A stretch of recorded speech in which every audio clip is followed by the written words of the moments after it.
So, it for some reason defaulted to a different interface for the microphone, for some goddamn reason, which is dumb, because I never unplugged this one. Thank you, Clem.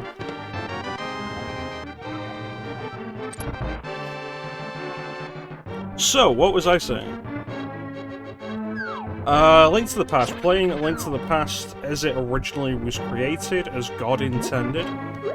No ROM hack or anything. It's the exact thing that happened to you. Wonderful.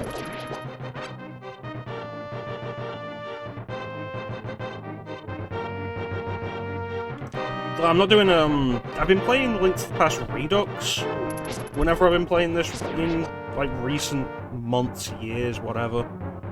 Because it has stuff like being able to turn while running, switching items with the shoulder buttons, like Mega Man X. Like, the greatest video game ever created, Mega Man X.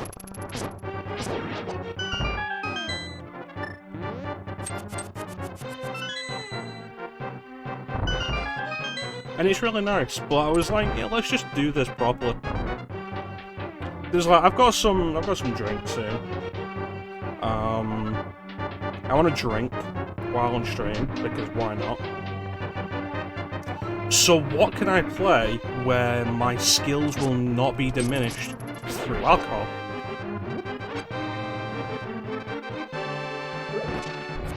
And there were several choices. I debated several Castlevania games. Most notably, I debated finally doing that Dawn of Sorrow playthrough.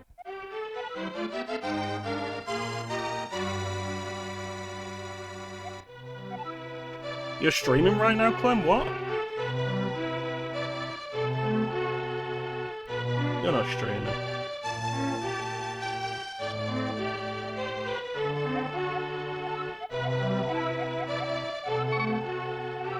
Hey, Amanda.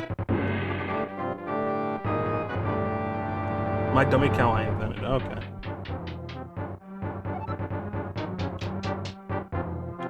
Right, so the dummy account's a Twitch account, not the Genshin account.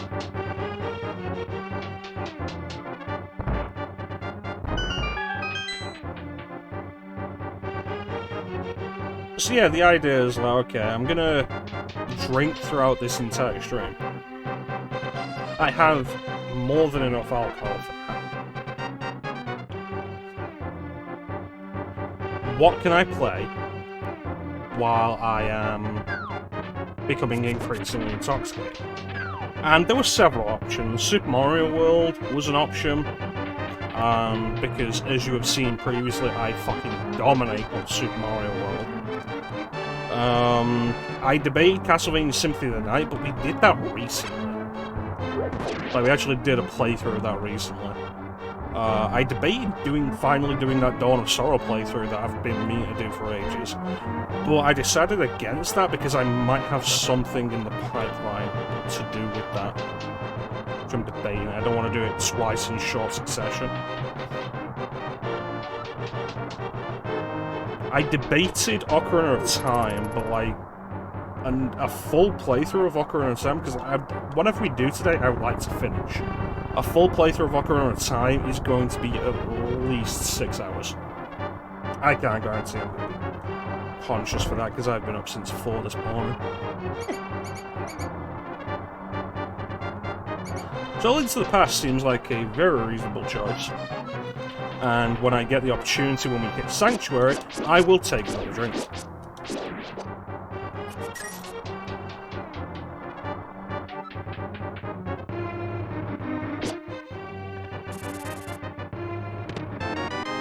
I've been getting kind of rusty with this anyway. I was playing through A Link to the Past Redux recently on one of my retro handhelds, and I was like, it has been a while since I've done this. I feel rusty, and I feel like I'm forgetting later dungeon layouts. So I could do with doing this.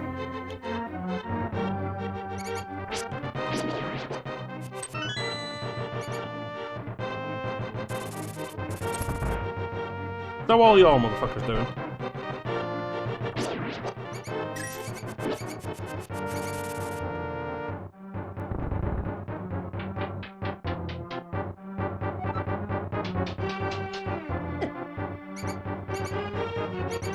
I love Link to the Past's artwork. It's such a nice piece. I have a bunch of it. You're doing well, you're doing better. I did debate inviting you, Clem, onto the Discord chat.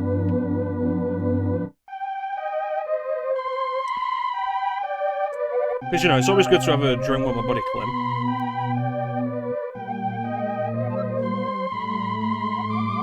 And I feel like you were saying yesterday,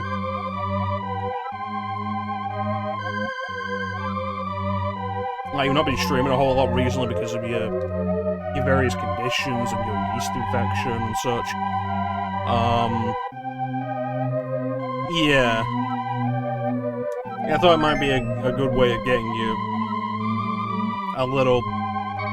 giving you a way to do something on stream without having to do anything on stream. But ultimately I decided against it because I didn't want to bother you.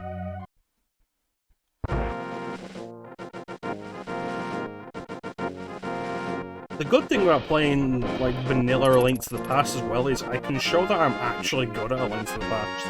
The randomizers make it look like I'm garbage at games, and I'm not garbage at a lot of games.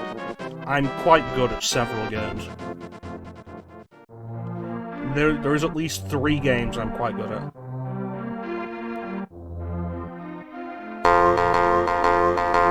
There he is.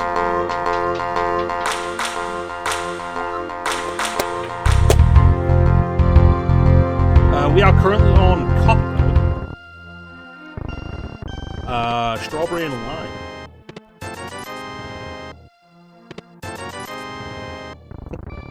Thank you, Clem. I have no bombs, so I can't get that piece of heart. I should have gone into the hole first.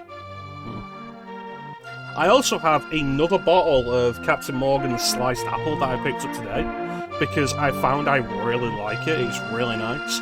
As you well know, Sina, because I have a bottle and a half of it at your place that I need to come round and drink sometime.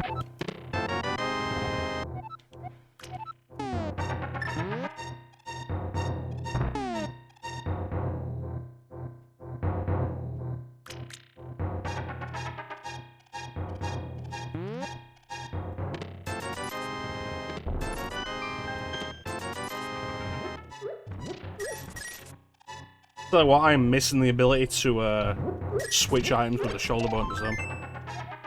Is that better, Clem?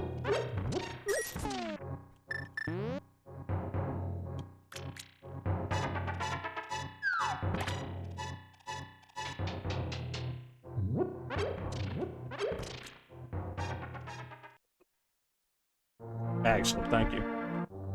Good to see y'all, motherfuckers. For the purpose of this stream, you will be referred to collectively as y'all, motherfuckers.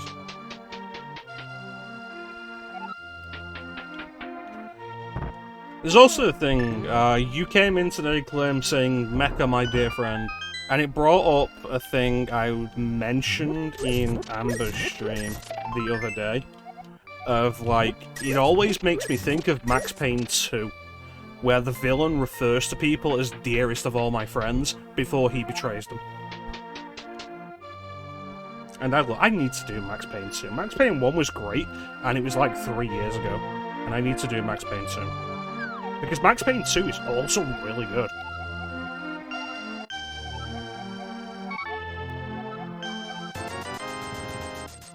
Bottle. Max, dearest of all my friends.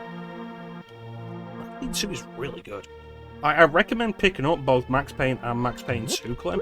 They're both backwards compatible on Xbox.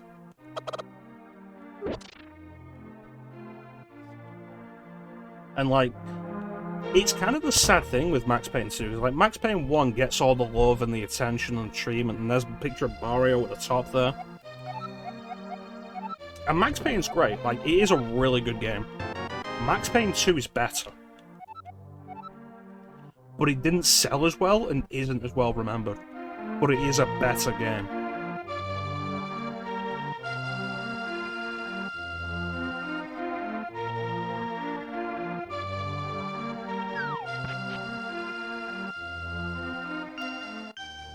I never finished Max Payne 3.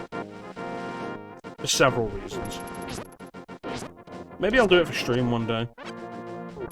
But a big part of it is, like, they changed the tone of it completely. And it doesn't feel graphic noir anymore, which is one of the main things that, like, really got me into Max Payne presentation-wise, the graphic noir style. Yes, Max Payne 2 is the fall of Max Payne. Really good game.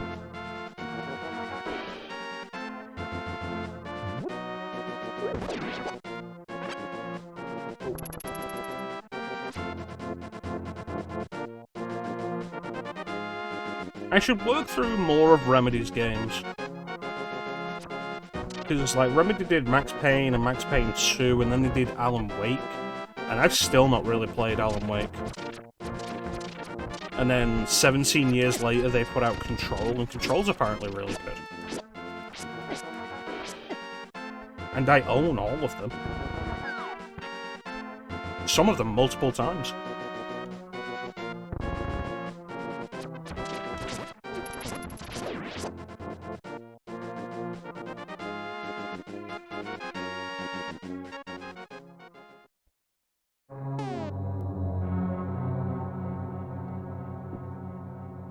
You'd have to actually stream for that, Sona. Excuse me. Yes, I did beat Resident Evil 3 Remake on Inferno mode, the hardest difficulty mode, which is colloquially known as absolute bullshit. I did it live on stream. Final Nemesis took 3 attempts.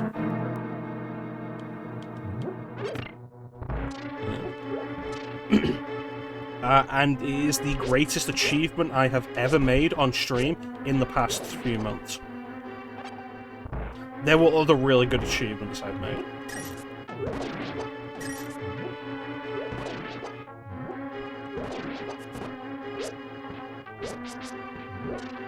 You dick waffle. I love it when I do things well on stream, especially things that other people have trouble with. Because it reinforces the idea that I am actually good at video games.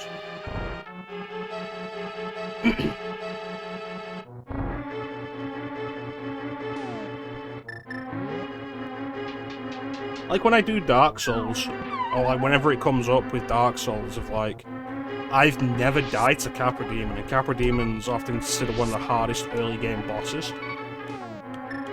And it's like, I've never died to Capra Demon. And then I do it on stream, and I like just absolutely decimate Capra Demon, and I'm fine with it. And people are like, oh, maybe he is actually pretty good, maybe he's not full of shit. You know, sometimes.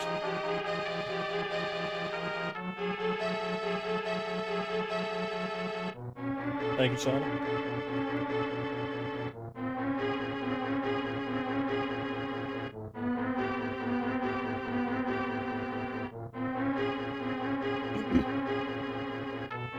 I'm good at some stuff. I mean, I'm often full of shit. But I like... One of the things I like with this is, like, I have enough random, obscure video game knowledge that is absolutely true that I can say whatever at this point. I am well regarded enough in the community for my random bullshit game knowledge that is absolutely true that I could say whatever and people will buy it. And that's exactly the point I want to be at in life. But no, sometimes I'm pretty good. If we finish this fast enough, maybe we'll do Metroid Fusion.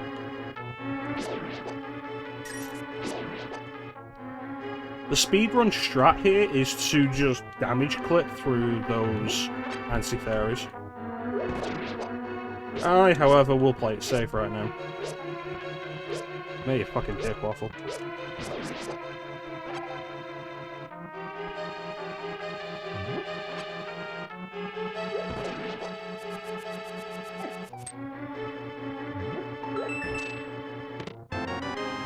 Yay! This is one of the reasons why, like, A Link to the Past is the Zelda game I will go back to the most. Because it's just quick. It's like 24 minutes in, I'm almost done with the first dungeon. 25 minutes in, I'm almost done with the first dungeon.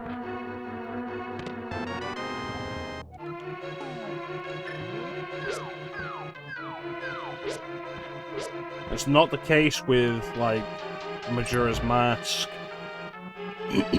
or Wind Waker, or Twilight Princess. I want all of those. Thank you. With Ocarina, it is, you could do the first dungeon within the first 25 minutes. The second dungeon, however, will take you considerably longer to get to.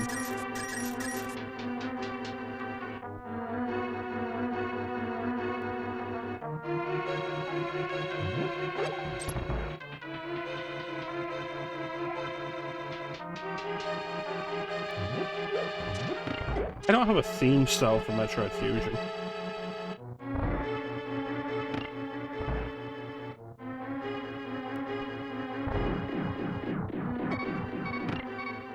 You cheeky bastard.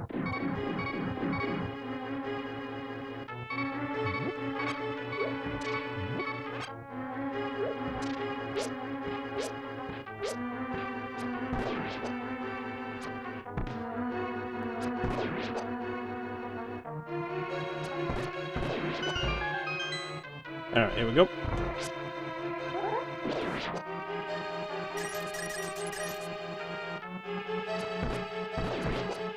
Yes! Double kill. That is actually really precise to get off before, like, the second one closes its eye again. Almost nice.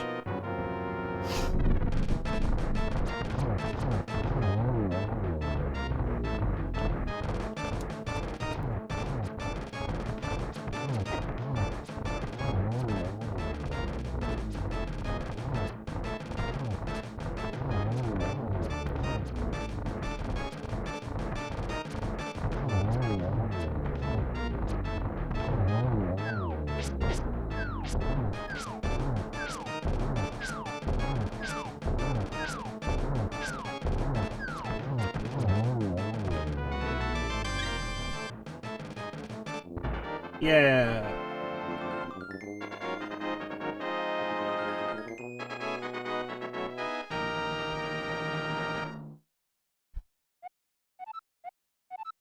You got the pendant. Courage. Yeah.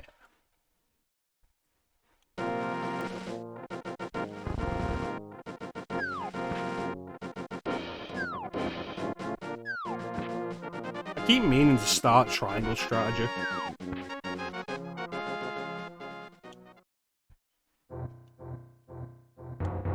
Because, like, you guys know about my never-ending quest to, like, actually get into a turn-based tactical game.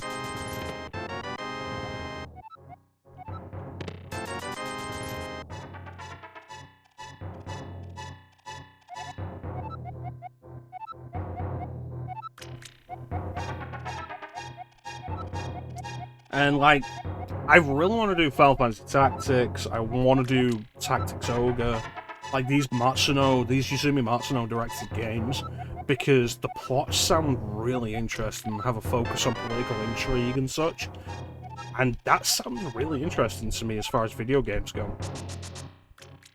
But I'm not great with turn-based tactical games. So when I bought Triangle Strategy, the idea generally being that it's supposed to be really good as well. My thought was, like, if I do Triangle Strategy, it's probably got a bunch of quality of life features that make it a lot friendlier to play.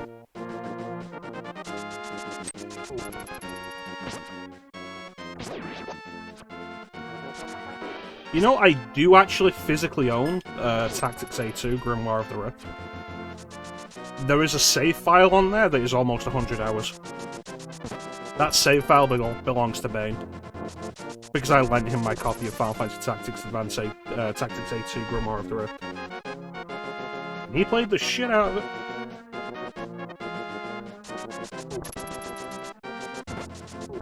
That said, the plot of Tactics Advance sounded really interesting as well.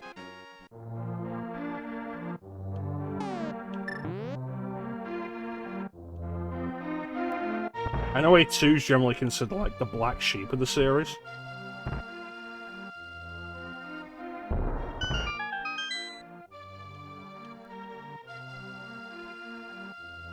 The problem was really just sticking with them. And like I've said before, like, as far as planning goes, I'm not awful at it, but a lot of my plans are generally done on the fly. And tactical RPGs do not really allow for that. Like, you watch me play games like this, or Devil May Cry, or even RPGs where I have to completely readjust my strategies on the fly, and I generally do pretty well with that. When I have to set my strategies up in advance, that's where I tend to fall down. Bane is a legend. He's a super cool dude.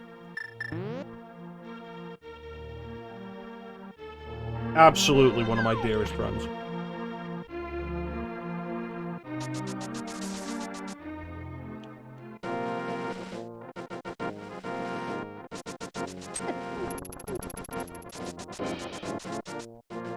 Every now and then I'll remind him of the time that I picked up Dragon Quest VI Realms of Reverie for £6, fully sealed, and then opened it because I wanted to play it. Because it's honestly kind of funny to me, because he's a collector.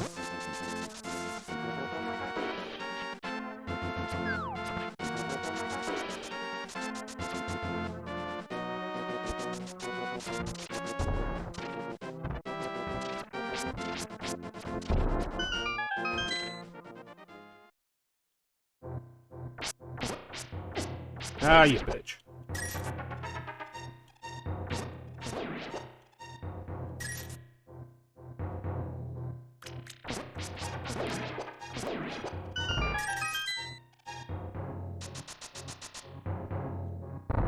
Yeah. So this'll round us off with the money we need. This guy should give us like 300. There we go. And I think that's all the money we need for the playthrough. What do we need? We need 500 for flippers.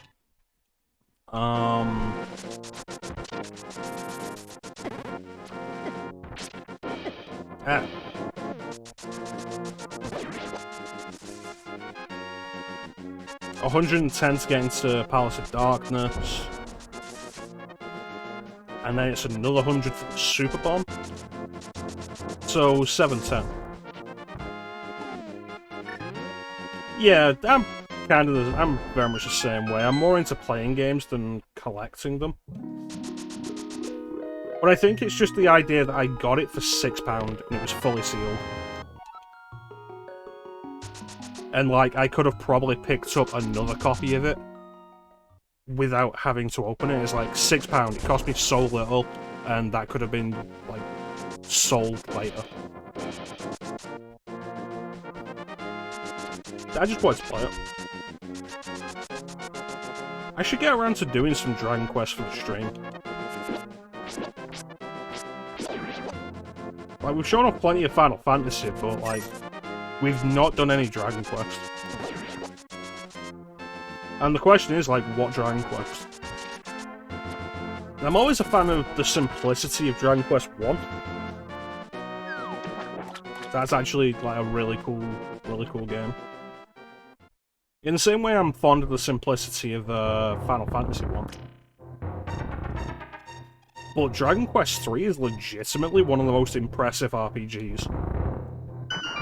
Like, the fact that was a Famicom game is absolutely ridiculous. Yes it is. Quite similar. In numerous ways.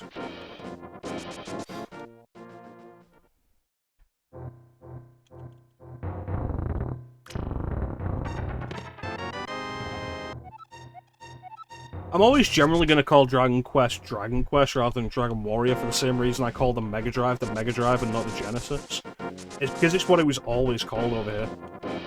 We didn't get Dragon Quest until Dragon Quest 8 on PS2, and that was when they finally started calling them Dragon Quest in the West. Alright, we'll be here when you get back, son. It's like, in the US, there was Dragon Warrior 1, 2, 3, 4, and 7. We didn't get it until it was Dragon Quest, though. And then when Dragon Quest 8 came out in the US, it was Dragon Quest 8, Journey of the Cursed King. But over here, they didn't name it Dragon Quest 8, it was just Dragon Quest. Dragon Quest, Journey of the Cursed King.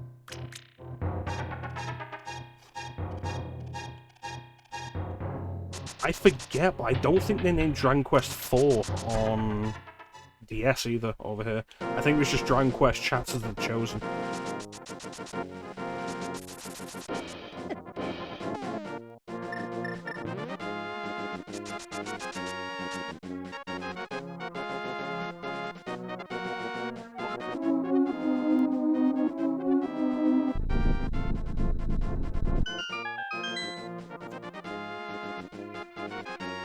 Honestly, Clem, I recommend streaming one of them sometime.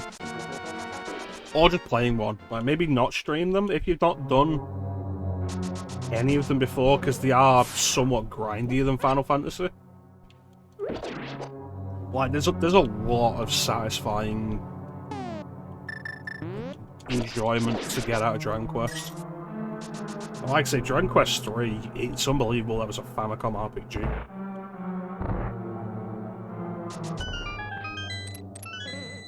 And then, like, they remade it on Super Famicom, and whew, that is one of the best looking RPGs on Super Famicom.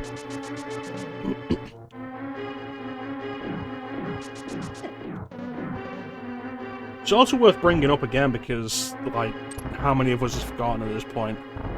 Square announced they were remaking Dragon Quest 3 in the Octopath style, with the 2D HD, the HD 2D graphics, and they haven't said anything about that since.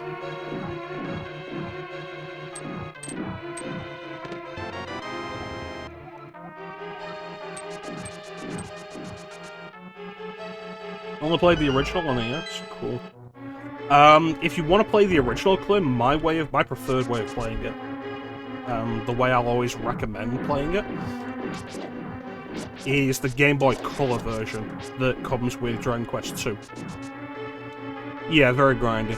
The Game Boy Color version rebalances a lot of it to be less grindy. I think specifically for the sake of keeping things moving because it's on a handheld. And it works really well, it keeps a nice brisk pace.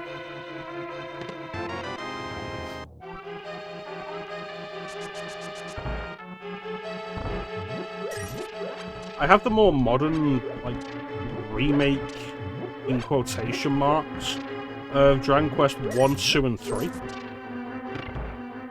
on Switch, but I've not really played them. So I don't know, like, how they compare. Visually, they look kind of uninteresting, which is a particular shame with Dragon Quest 3, because, like I say, the Super Famicom version of that looks phenomenal.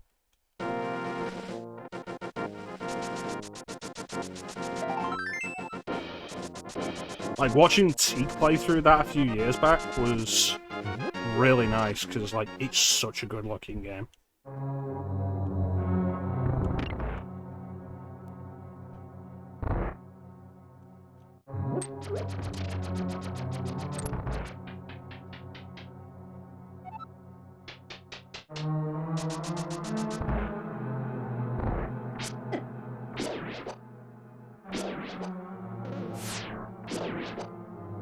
Still very grindy, though. I wonder if the Game Boy Color version is less grindy. That's something I should look up. I don't play enough Game Boy Color games for the stream. I probably don't play enough Game Boy Color games in general. There's something about the color palette of the Game Boy Color that I really like. Like, games have a very distinct look on the Game Boy Color, and I really like it.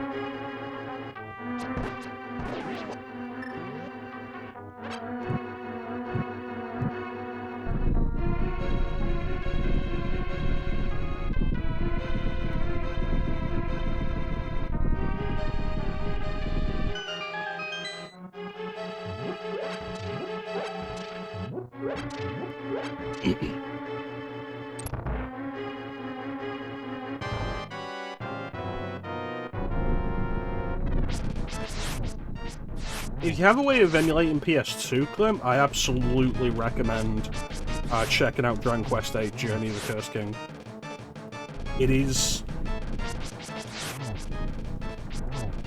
It was my introduction to Dragon Quest, and like it's probably one of the best places you can go to like have your first experience with it, and just experience Dragon Quest in general. It is really good, and it's got such a good presentation too.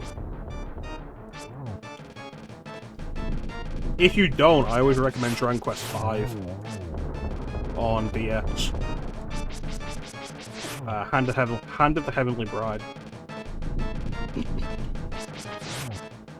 And while I generally think of Dragon Quest stories as being like less focused, or like less focused on a big plot than like Final Fantasy games are, Dragon Quest V in particular. Dragon Quest games do sometimes have pretty decent plots. 8's got a good plot.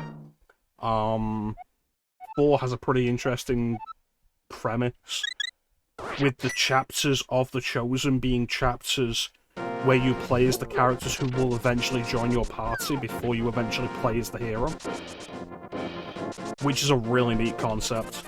Dragon Quest V has you play as one character throughout his life. It begins with his birth, and then travelling with his father as a young child, and by the end of the game you're married with children of your own. And it's really kind of cool. Absolutely recommend Dragon Quest V. Hand of the Heavenly Bride. That's right, T. Did I say welcome back to China? I don't know. Yeah, Dragon Quest V. I look forward to games for Dragon Quest VIII next, Teak. Like, with your turn-based Tuesdays idea going, the big games I've been looking forward to have been like Final Fantasy VII, of course, which I've barely been able to watch because of fucking work. Dragon Quest V, and Dragon Quest VIII.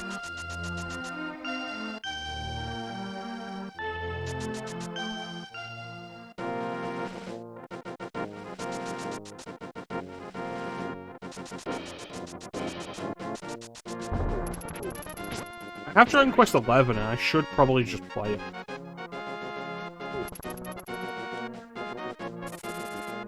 I was thinking not long ago, like, I should stream Dragon Quest VIII, but with how close you are to doing it, see, I feel like I should just leave it until you're done.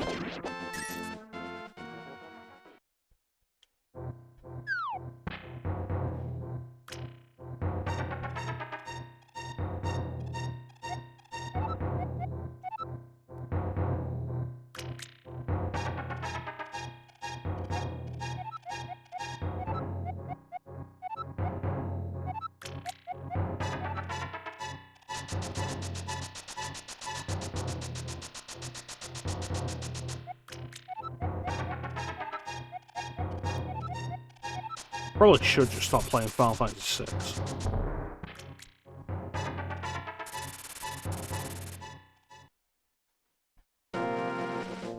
I think you should just do Final Fantasy VIII, but my personal recommendation is just do the PlayStation version.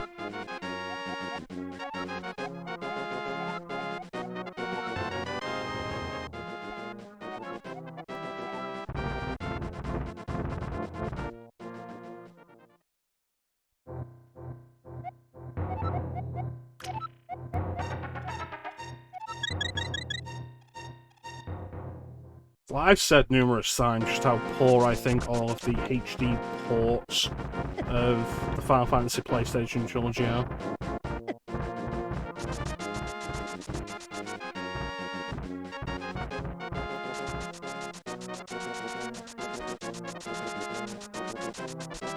Plus, who can say how long the voice model takes to be finished? I mean, how long was the FF7 voice mod in development for? Like, 2 years?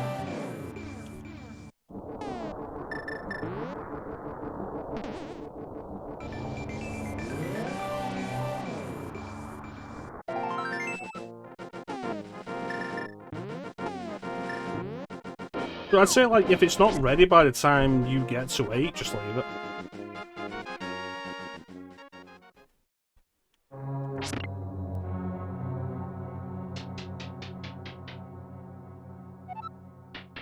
You mean that port that we all put up with and that I have actually given praise to over the other ports?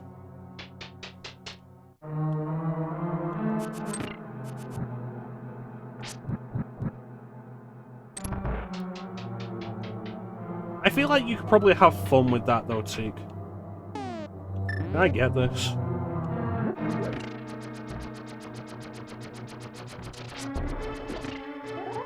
Damn it.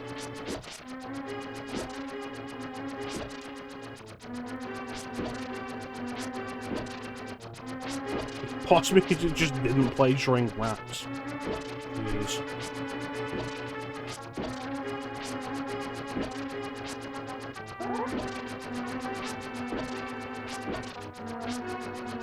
I recommend emulating it, Clem. As somebody who has bought the FF8 remaster and played it, I recommend just emulating the PlayStation version.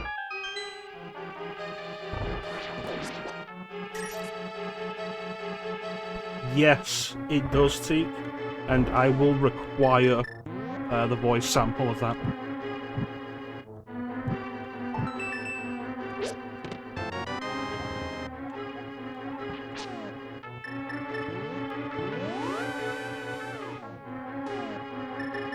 But yeah, there's fun to be had with FF8. And while the new 3D models of Remaster are kind of nice, they're also not worth it. They're not worth the sacrifice. Because there are legitimate gameplay sacrifices in the remaster that like you wouldn't have to put up with if you played the PlayStation version.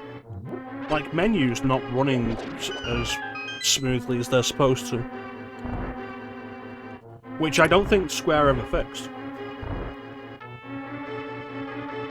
Like, the way FF8 works is, like, I think the overworld, the field map, and battles run at 15 frames per second. But the menus run at...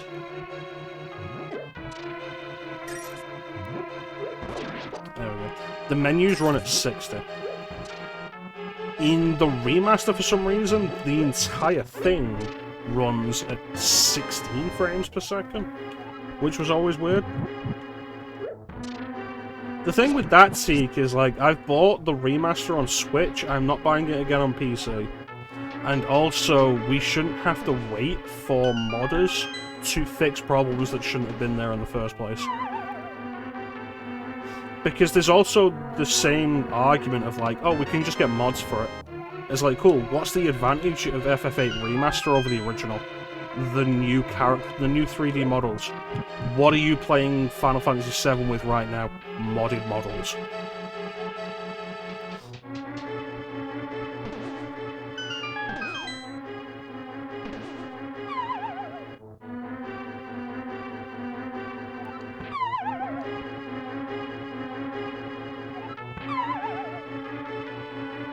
It's one bottle.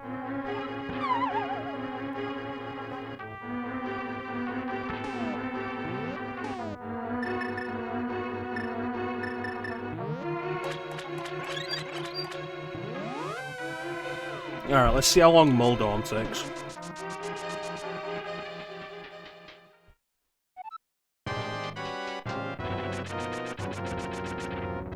There's also stuff like,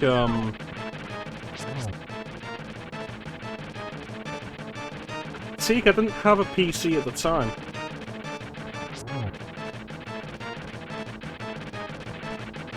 Also, that's a really regressive attitude.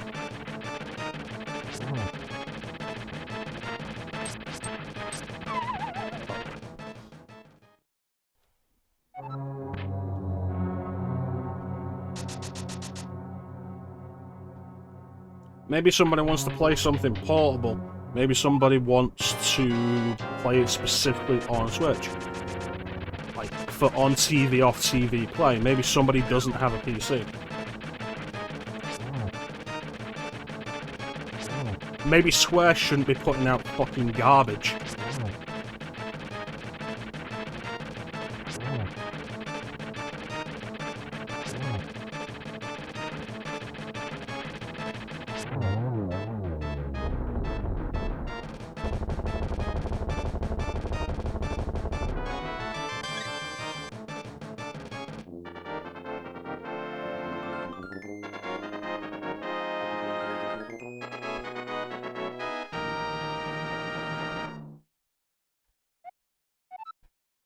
I got 3 achievements there. I want to know what some of those are. Without being harmed.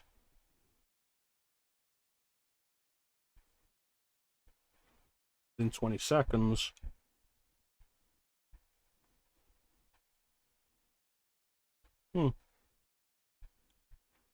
Spider bonus. Ah. Ah.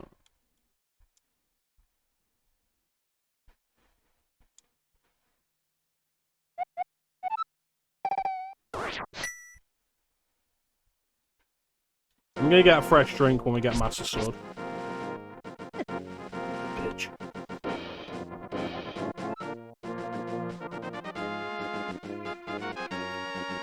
There's also the thing of, like, don't know if it was ever patched, but people found very quickly that, like, there were specific points in the game, most notably the Dollet landing, where if you saved and quit the game, when you reload the game, it was playing the PC version of the soundtrack, rather than the PlayStation version. And you might be like, what's the difference? Look it up, there's an absolute difference there that... Let's just say the PlayStation version was a better quality soundtrack. But if you saved and quit at any point during the Dalek landing, which isn't a short sequence, you would not be able to hear, like, the landing track in PlayStation quality again. Which... it wasn't even a bug that would randomly happen, it was incredibly easy to replicate. Because I did it. All you had to do was just, like, save and quit and then reload when you were doing the landing mission. And that would be it. You'd be stuck with the PC version of the Dalek landing theme. Yeah, the PlayStation version is far better. Because you're talking, like, PC MIDI speaker sound. PC MIDI sound from, like, 99.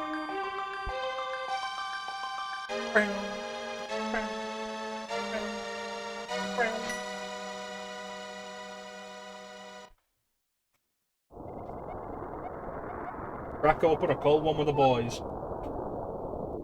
Where are my boys at? The Landing is a fantastic track. Like, standout track in a game of standout tracks. It's like, for whatever problems Final Fantasy VIII has, the soundtrack is not one of them. And I've said before, and I will say again, I think presentation-wise, like in terms of its presentation, Final Fantasy VIII is the best of the PlayStation trilogy.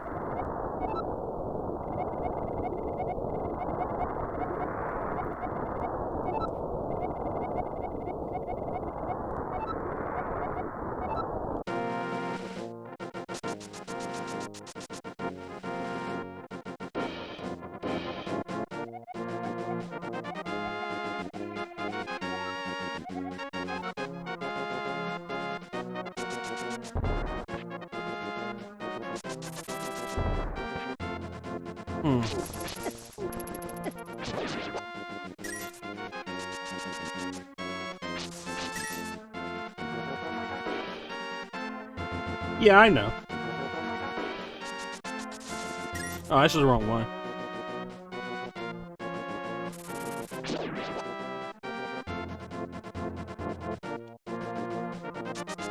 I think I've mentioned before on stream that you've got it on vinyl. Because you're a fucking weirdo. But no, FF8's soundtrack is, like, genuinely fantastic.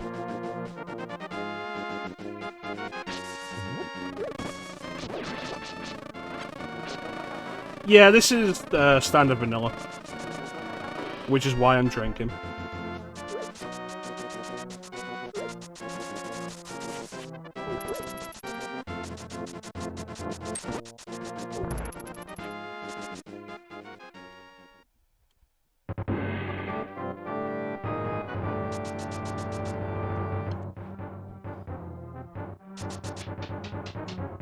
I still think, like, FF8's opening track is probably, like, the best opening track of any Final Fantasy game. Does include overtures and shit. Like, the only possible exception to that, like, as much as I love opening Bombing Mission, because it's a fucking god-tier track, I think, like, Liberai Fatale is possibly matched only by Susanakund.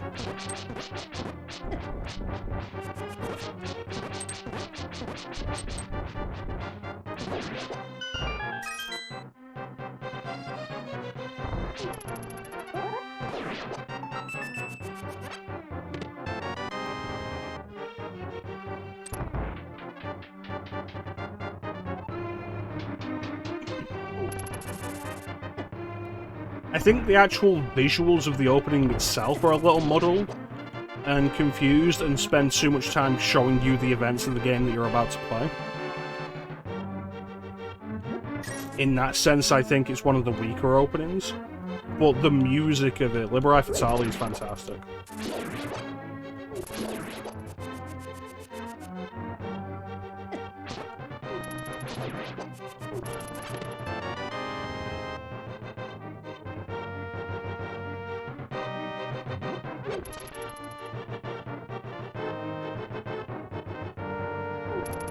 So here's a possible hot take for you.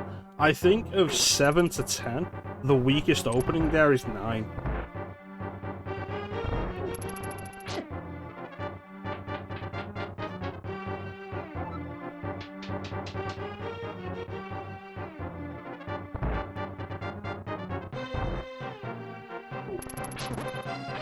I think it probably is the liberal. Like, 9 goes for a very much a more low-key opening, but it's also less interesting.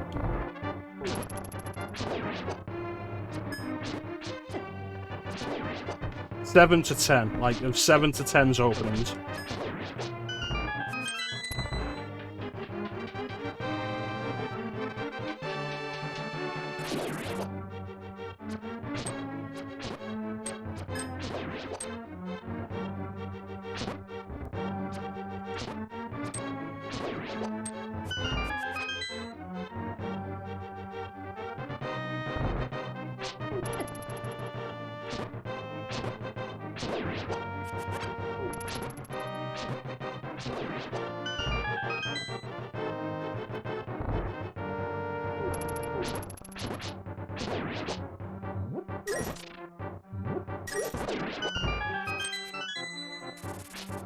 Yeah.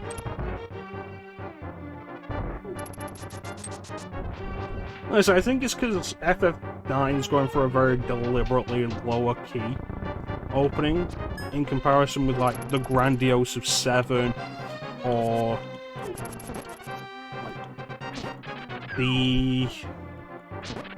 How would you describe it as?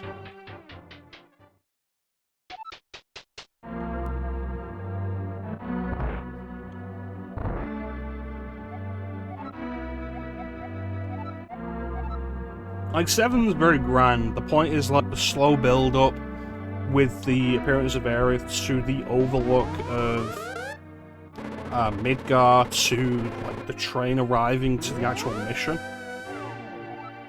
Like, there's a lot of grandiose into, like, heart-pounding.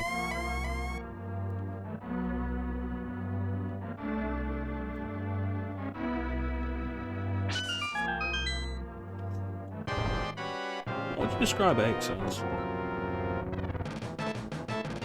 Epic to a degree? Like, deliberately intending itself to be epic?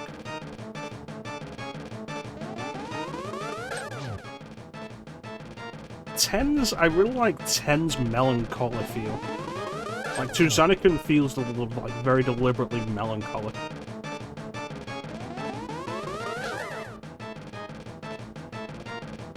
Which, like, really helps the idea of, like, this is partway through their journey.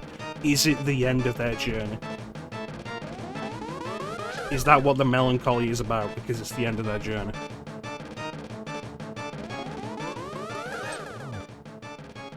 Like a lot of FF10's best qualities, it's about, like, presenting questions for you to ask.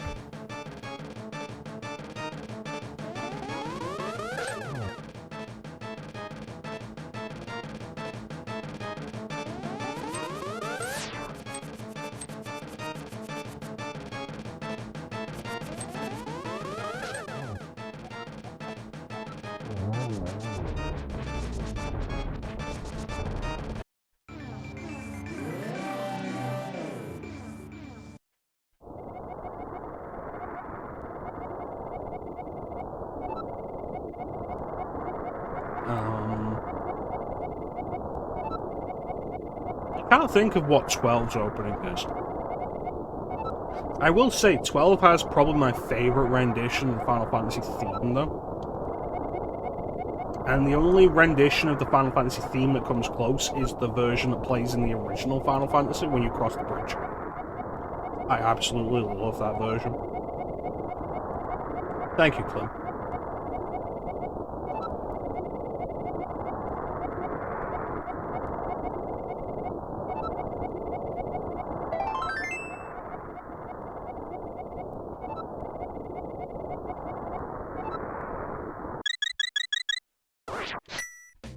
It's like, if you don't skip the title screen, it plays a really good version of the Final Fantasy theme, which feels like suitably epic, and I really love it.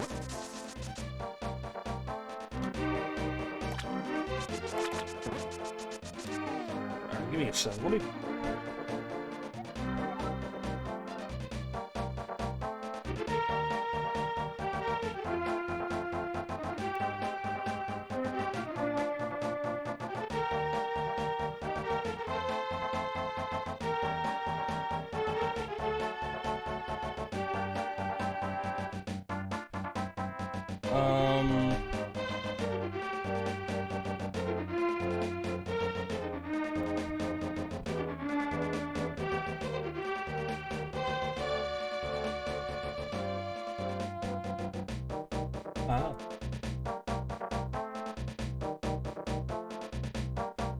I'm like, let me remember which one Overture is.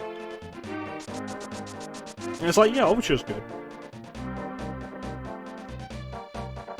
It's not Prelude.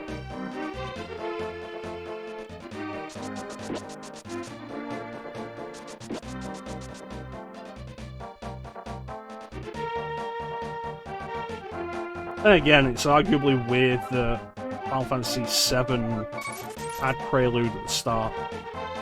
6 didn't. 6 has Prelude on the menu screen.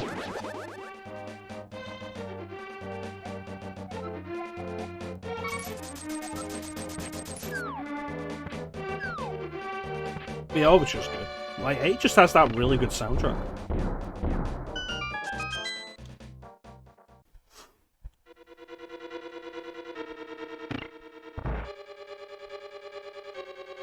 Prelude is classic.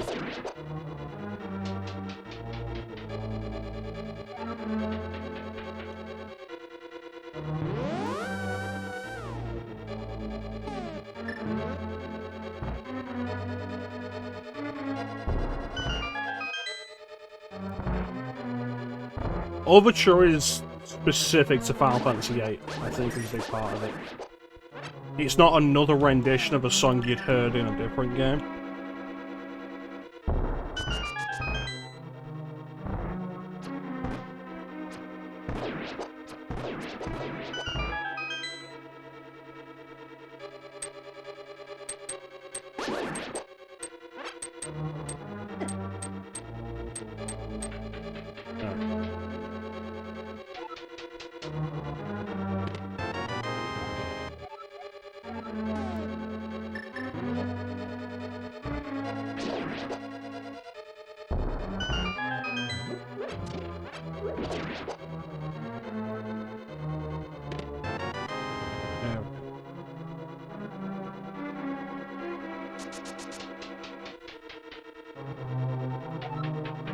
You know what, going back's kind of a waste of time. That's better.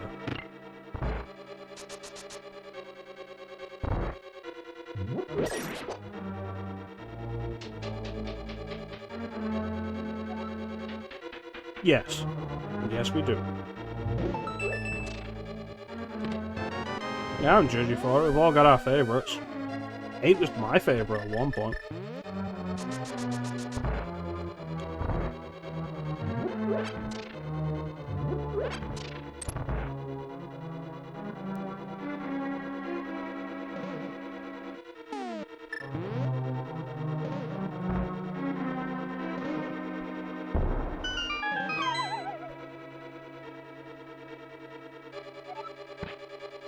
With good reason.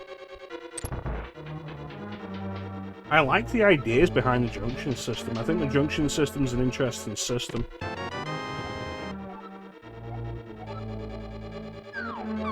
And I think it's something that, like, a sequel or possibly a remake would, like, really help improve on. But, like, I suppose, as far as that goes, to improve on the junction system, I'd much rather have a sequel. I'd only want a remake for the sake of, like, doing the story better. Because FF8's story has potential, and they mostly waste it.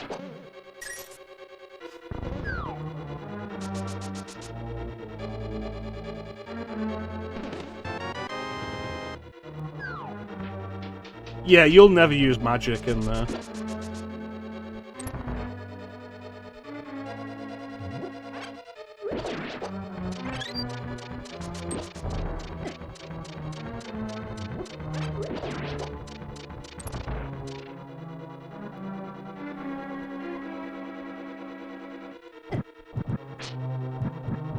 You just kind of learn to deal with that, though. Yeah, there's quite a bit to like about FF8. It's the black sheep of the PlayStation trilogy, but there is a lot to like about it. Certainly more to like than there is about FF2.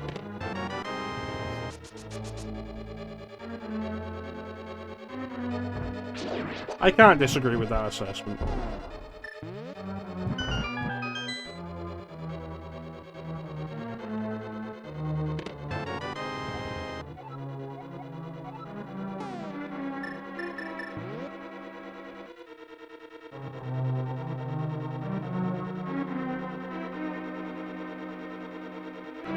I think what Klim's getting at is that they're just more ways of, like, pressing the attack button.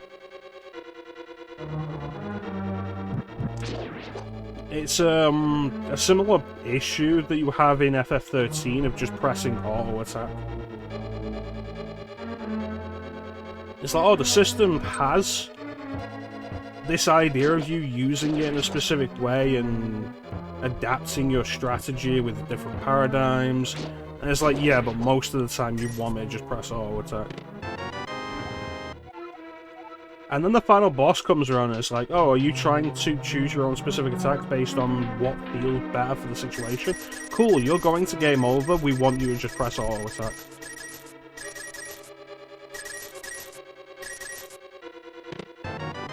Still fucking think that was ridiculous in 13.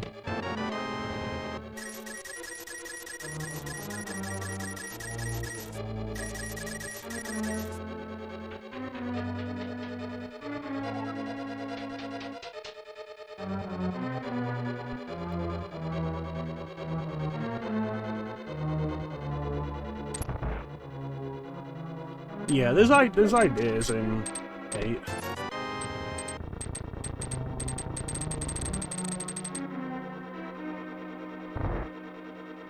It's not a bad game by any stretch.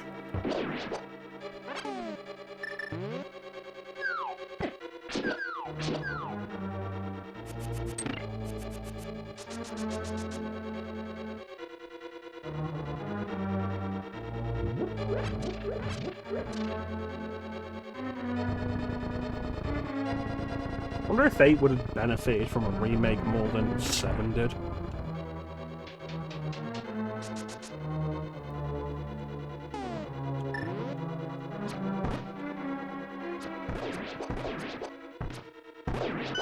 You say that, Signer, and I just think, like,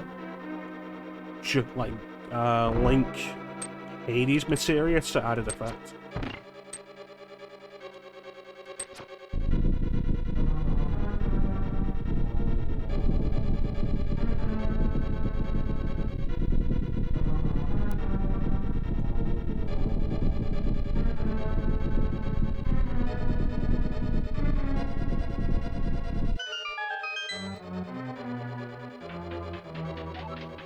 I think one of the best points to make, though, about just the PlayStation trilogy of Final Fantasy games is how different the battle systems between them are.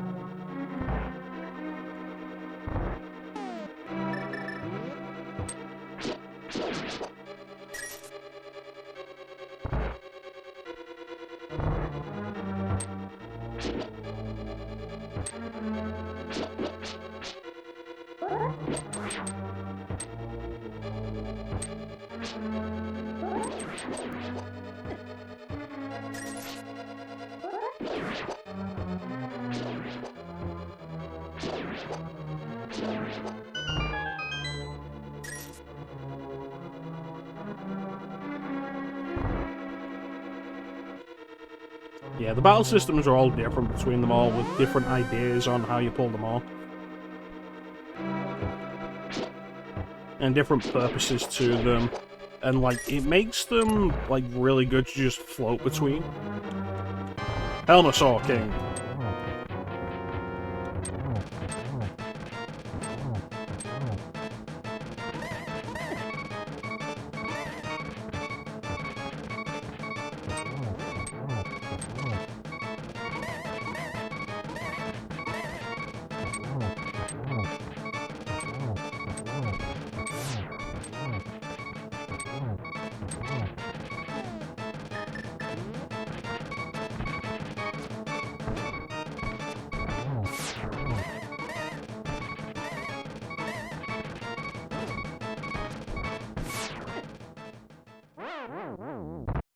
I don't normally use the bow here, but I've seen it in other playthroughs, and it's like, it seems reasonable, but I think I just have less trouble walking up and punching it in the face.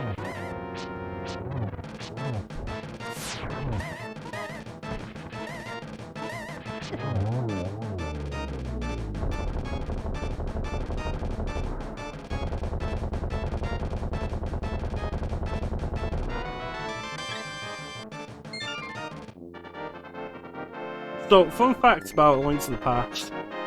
Any hazards that exist in boss rooms will not damage you after the boss has died.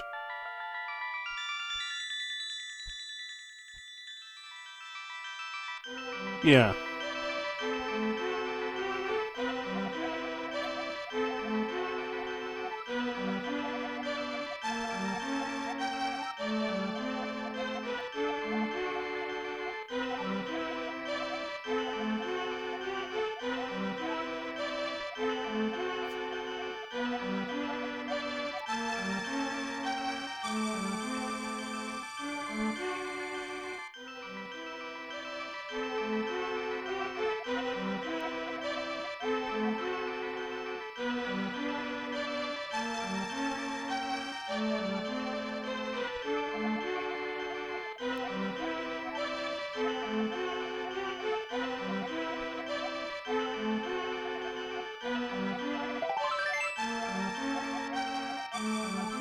Speaking of music, though, like, one of my favourite things in long-running series like Final Fantasy or Zelda is recurring themes. I love playing newer games in the franchise, and it being like, oh, here's a theme you'll recognise. It was my favourite thing in Breath of the Wild. On the very few occasions where it happened, because for some reason that game has a very empty musical landscape. And I don't know why.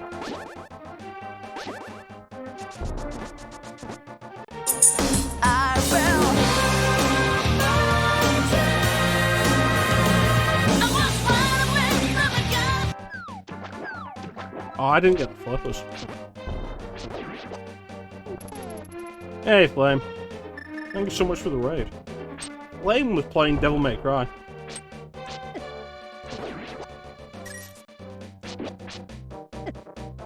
And like the rest of you, he is too cowardly to play Devil May Cry 2.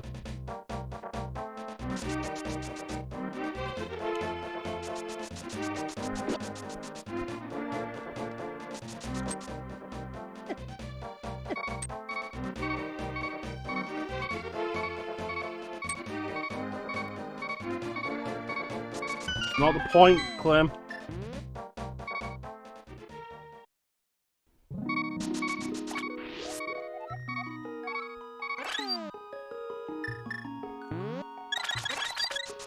Thanks for doing a better job of shouting out Flame than Clem did.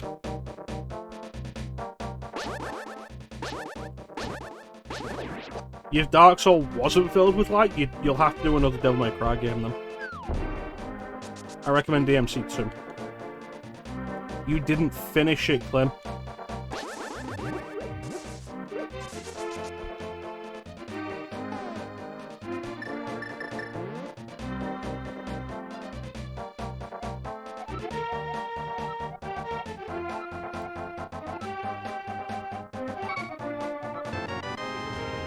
You know what the really stupid thing is with this, though?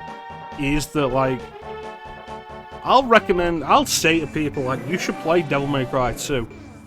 I won't tell people to play fucking Dark Souls 2.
Move fast, baby, don't be slow. Step aside, reload, time to go. I can't seem to control all this rage that's inside me. Alright, thanks for joining us, Flame. You take care of yourself, buddy, and we'll catch you next time. This man is now a tree.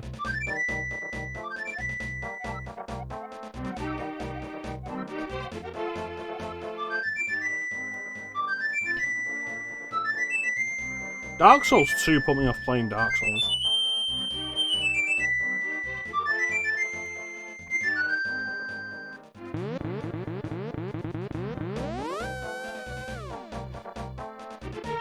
Is it? What?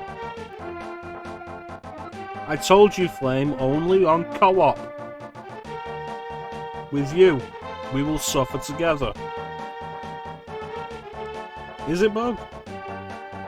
I'm getting the reading saying it's fine.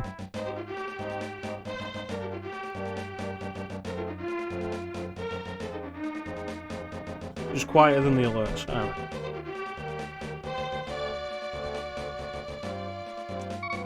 That's fine for the alerts then. Rum bum bada bum bum. Rum bum bada bum bum.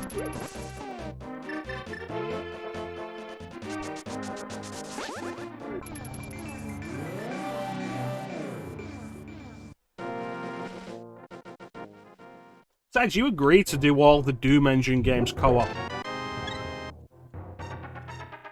You can't back out just because Hexen's on there. Thanks for joining us, Link. You take care of yourself, buddy. Honestly, I would absolutely back out because of Hexen. Now, Heretic. There's a game.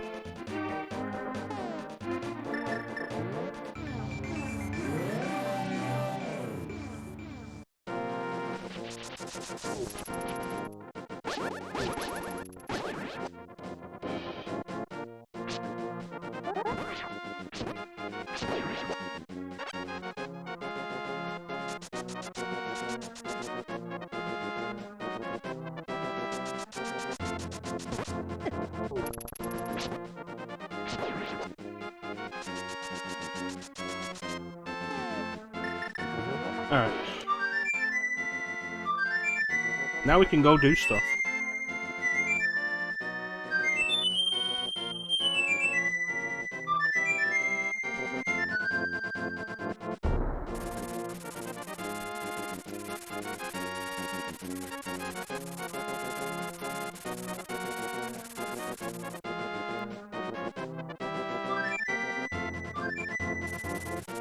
I don't know why there was a duck in there.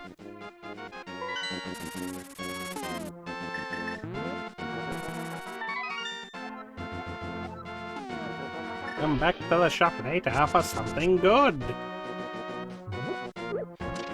I promise it's not evil.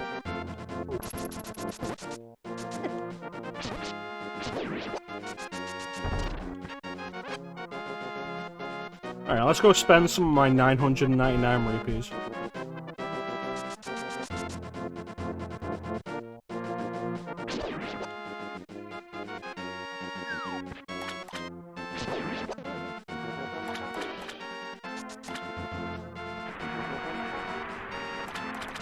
That's bad.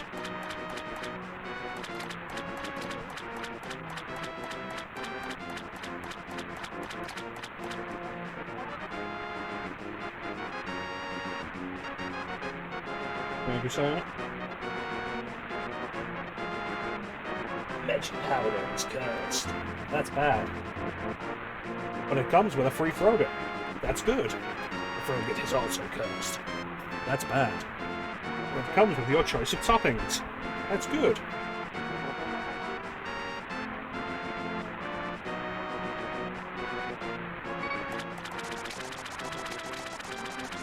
It does. You also use it to unlock half magic. Which is something we can do while we're in Kakariko.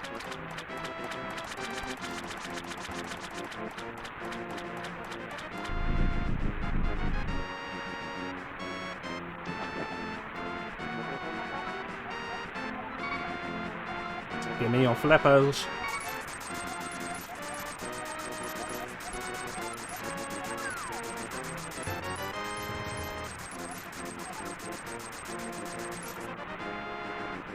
Look, when I'm up for work at 4 o'clock, I'm in bed way earlier than this, Simon. But thanks for popping in, buddy. It's good, always good to see you. You take care of yourself, you have yourself a good day at work.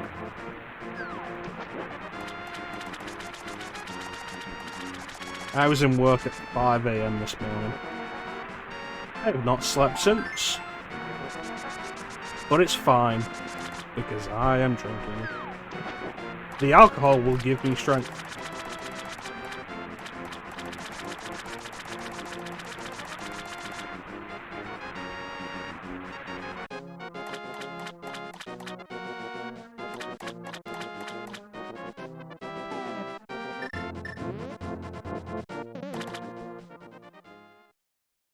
Once I finish this battle, I'm probably going to open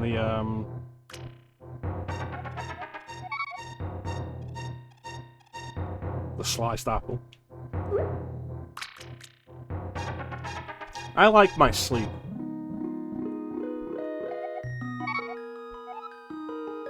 I'm not going to tell you why.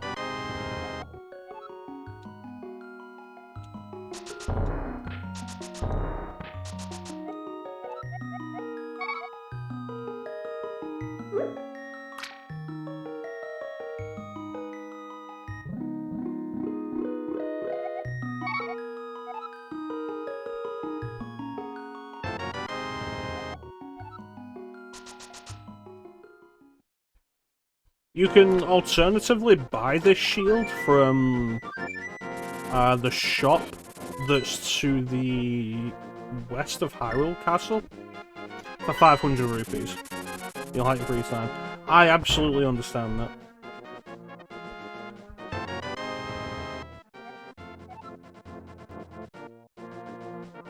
I like both.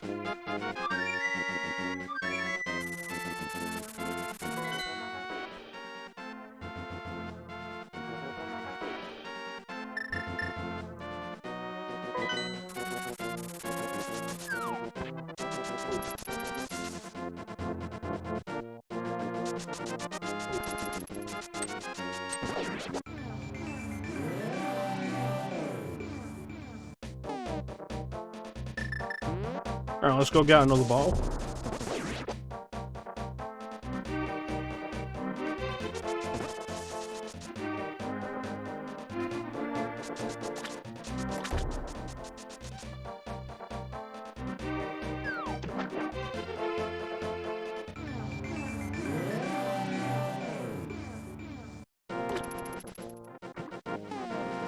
So, question I want to throw out for the chat. What is your favourite PlayStation? And by that I mean, what is your favourite system under the name PlayStation?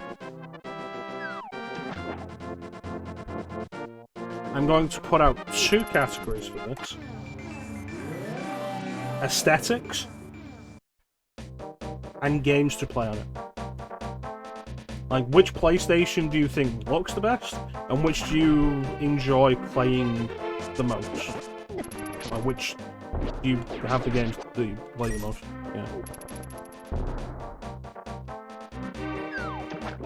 Is PS2 aesthetics, though, Clint? Like, games, absolutely understand, cannot argue with it. Which PS3?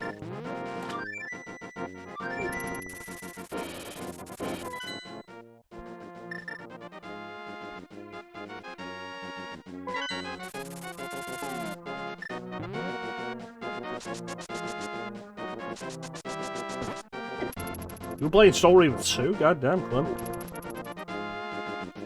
Really? Because I would have said the Slim looks better than that. That's an interesting point we diverge on. I always looked at the Slim, because I didn't have the original, I had the Slim. And it was like, wow, this is a big console. And you forget about just how big the original is, looking at the Slim.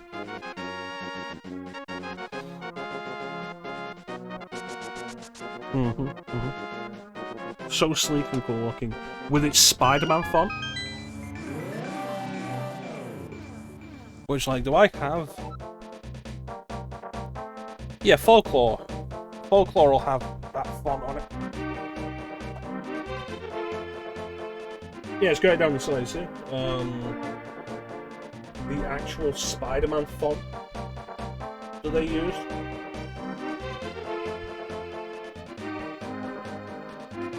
They revised this.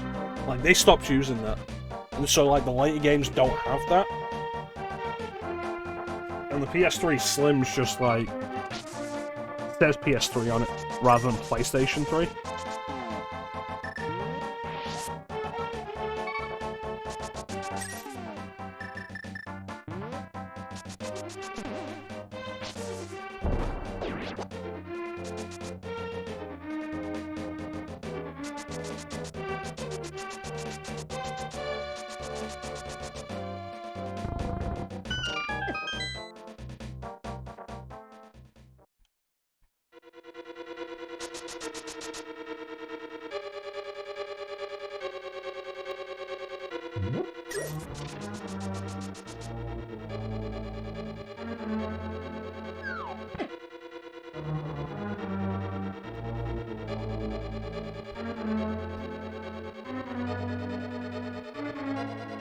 I think, like, consoles, the best looking first unit that they ever put out was probably the PS4.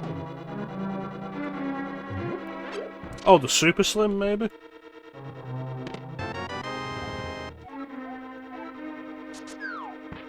Yeah, I think, like, of all the consoles Sony's put out, the one that looked best in its first, well, like, its first model was the PS4.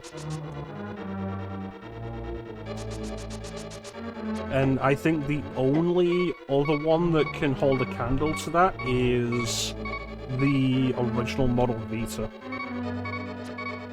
I have a Super Slim right now, it's actually directly above the camera on my shelf.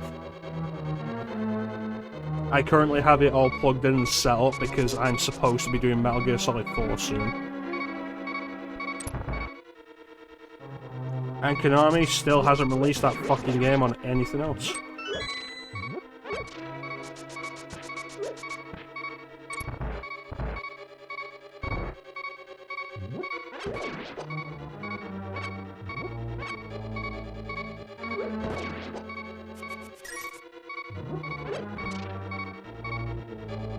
Yeah, I think, like, the PS4, like, probably the best looking first unit. There we go. With the exception of, like, the Vita. I really like the first model Vita. And it's not just because the first model is the one I have. I think, like, the Vita 2000, the Vita Slim, is, like, the only time I don't think there was any actual improvement from any review model, any revised model.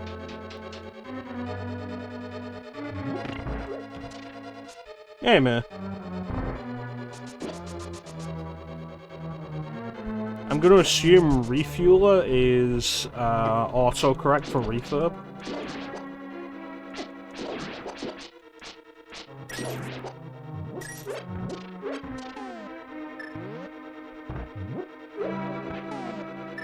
I have a Super Slim mostly just because it has a bigger hard drive. Oh, regular Slim. Oh, that makes more sense. Yeah, the Slim maxes out at 320. The Super Slim maxes out at 500. Nice.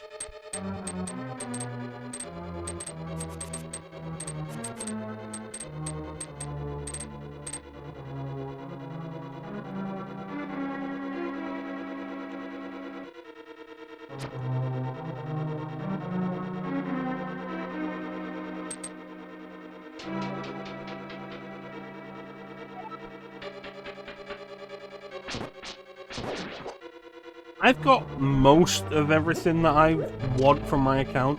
The stuff that I own on PS3 that I don't have installed to my PS3 at the minute is stuff I own elsewhere. Games that I bought on another system that run better on that other system. PS2 games, PS1 games. Yeah, the PS3 does download really slowly. Even with, like, modern internet connections.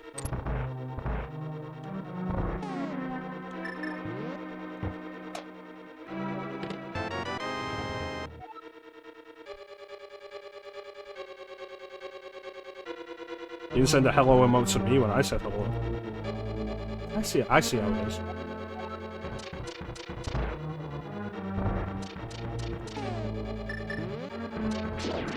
Absolute cheat.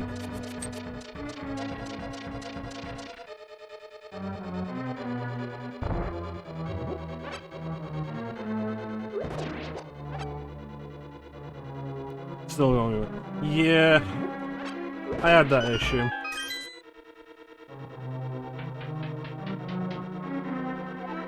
Also the thing with, like, the PlayStation Plus backup thing, where you could set it to, like, turn on at a specific time, to, like, download updates automatically, and back up your cloud saves. And if it wasn't plugged in at that specific time, whenever you turn the plug on again, or whenever you plugged it in, regardless of whether you wanted to use it or not, it would turn itself on and start doing that.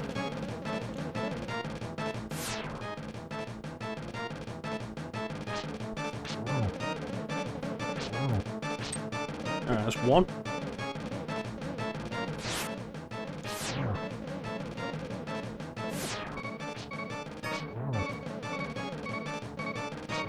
Two.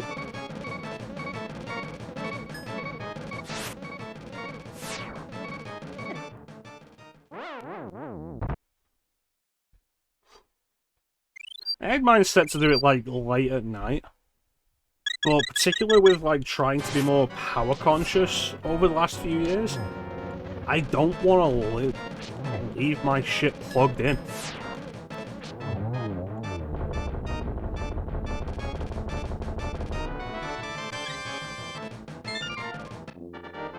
Yeah, I think there's probably a few things to them, like the bullet hell nature of it keeps it really interesting. You have to move around a lot.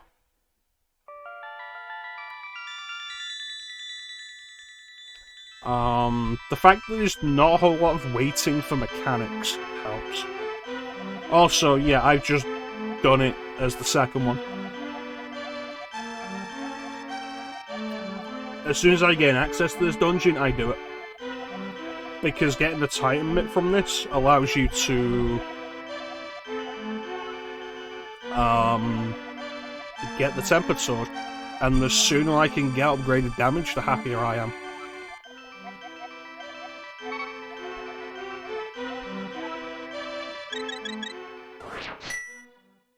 That's interesting, man. If it works out well for you like that, then that's great. Yeah, Tempered Sword's great. There is a way to glitch past these rocks, so you can get to the frog dude without needing the Titan's Mitt. I don't know how it's done, and I never actually looked up how it's done, but I know it can be done. But yeah, with how aggressively I play this game, just in general, the added damage is just a smart idea for me.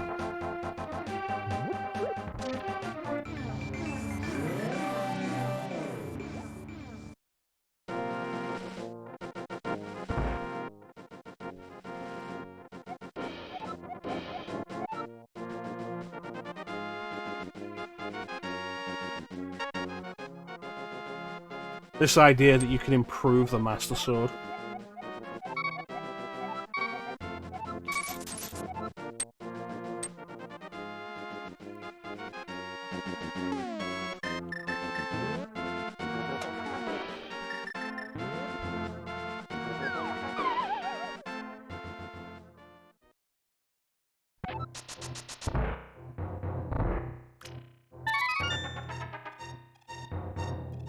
So half magic, which, particularly for dealing with Ice Palace, like, is really worth it. As I mentioned when we did the Link to the Past randomizer recently, like, with the standard magic meter, to make Cold Stare vulnerable, you need to hit Cold Stare with the Fire Rod every time. You need to go through your full magic meter using the Fire Rod. And it's kinda bullshit.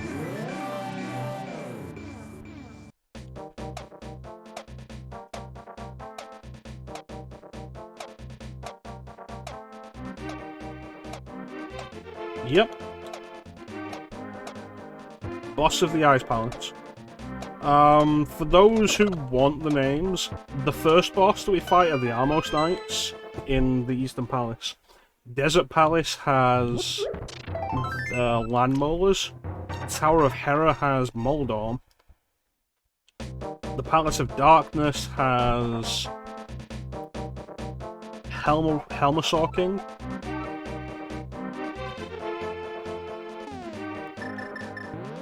And Thieves' Town, which we just did, has Blind.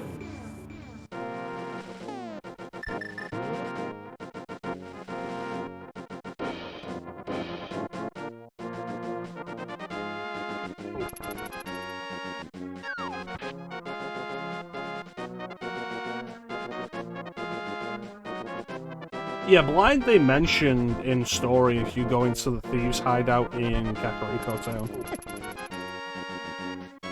Yeah.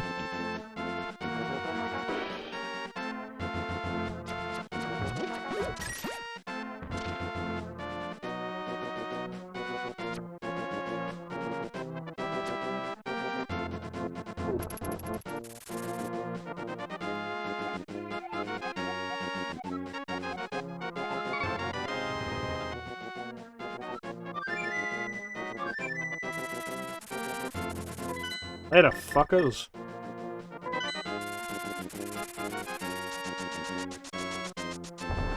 They mention Aghanim's name and Ganon's name, and I think that's it. They might mention Trinex in Turtle Rock. Maybe.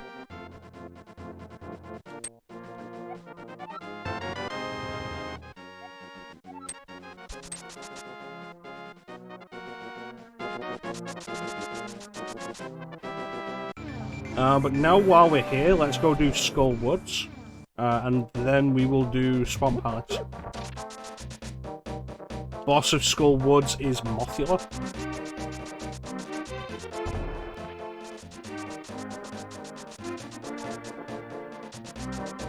I mostly knew all the names for the bosses in this game anyway. Mostly. I think Cold Stare I wasn't entirely sure of. Mothra. Mothra.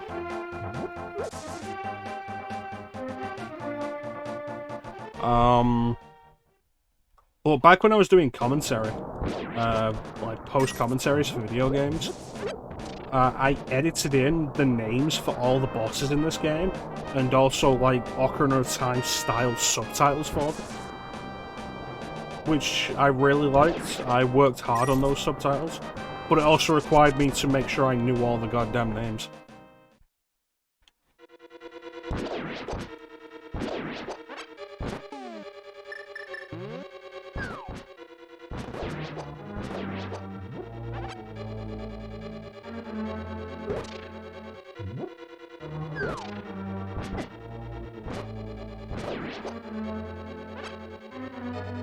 So these are actually Gibdos. Not that, that's a Wallmaster. But yeah, Gibdos. Pain to take down, will die in one hit to the Fire Rod.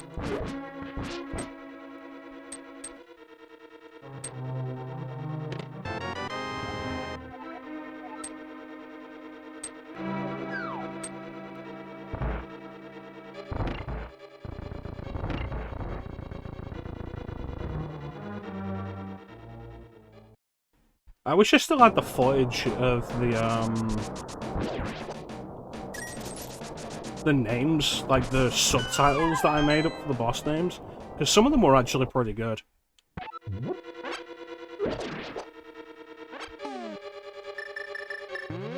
And I really tried to follow Ocarina of Time's example with it. As opposed to, like, Twilight Princess or Breath of the Wild's example. Which was just repeat the same prefix all the time. Like, everything in Twilight Princess is Twilight.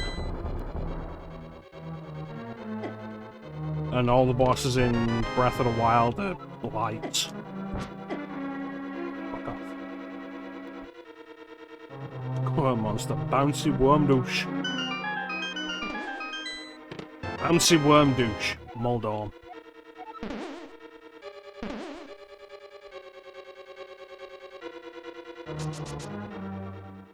Like, I remember Armos Knights.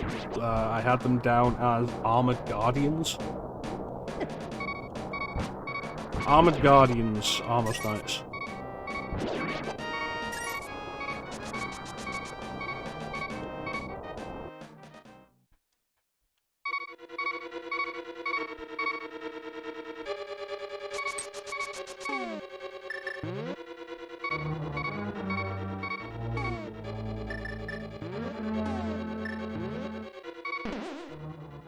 I was pretty proud of them. I say, it's a shame that I don't still have the names.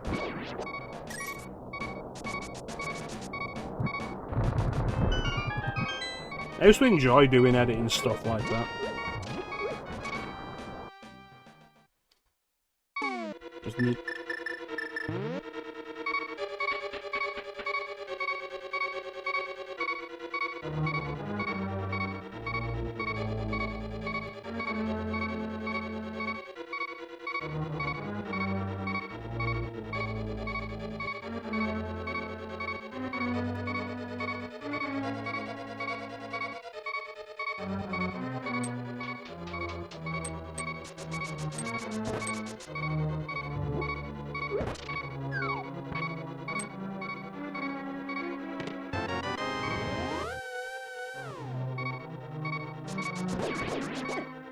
If I got a key from the other area, I could probably skip doing that. Because there are keys on the other side that I don't need.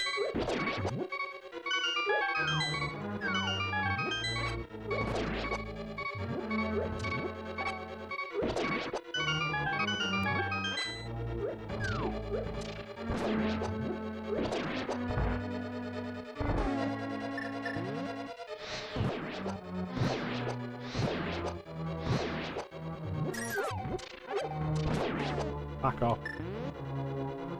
So, I consider Mothula to be one of the tougher bosses to deal with. For several reasons.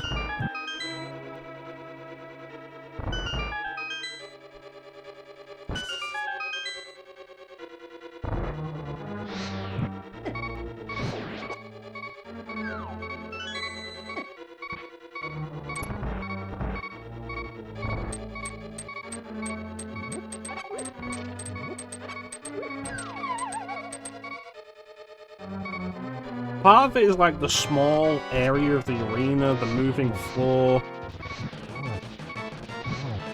the spikes.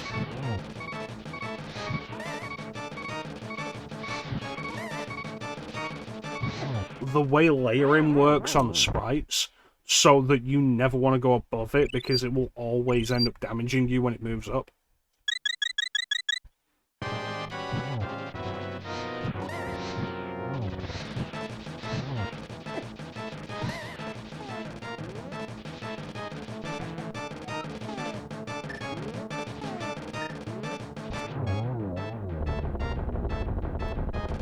Fun fact, you can bring a bee in here and the bee will tear Mothula apart.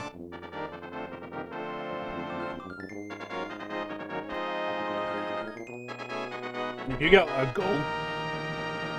gold bee, like, it's even better.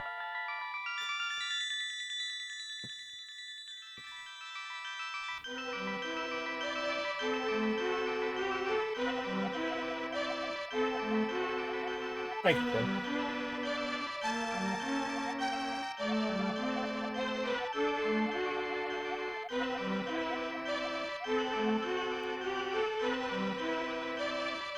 Yeah, I like retro achievements. They're a neat idea.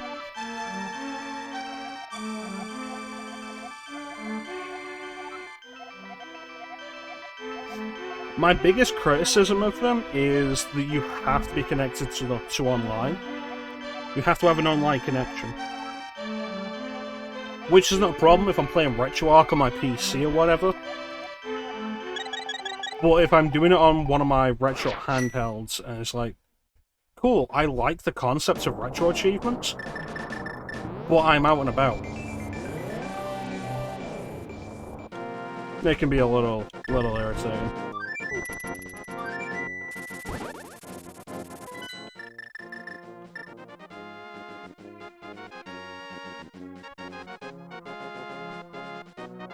Yes.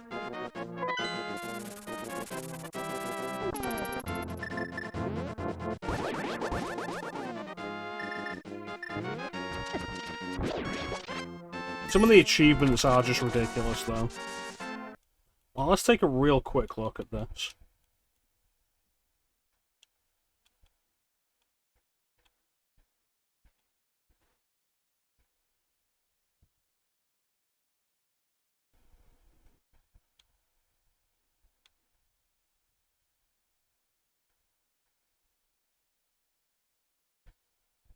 I don't know what that's supposed to be.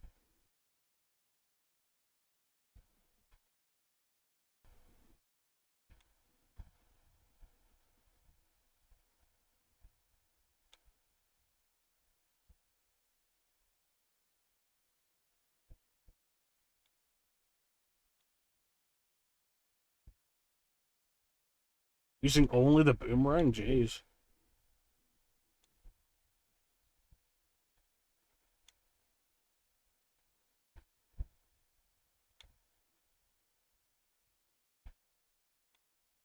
Yeah, there's a specific, you know, fuck it,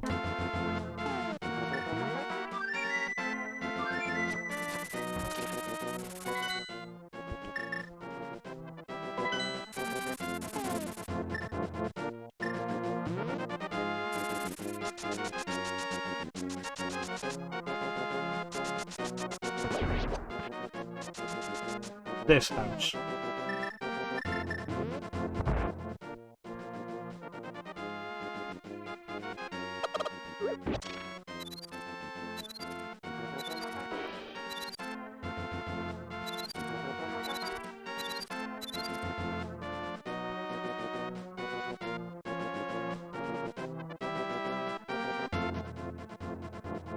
I know it's supposed to be this one.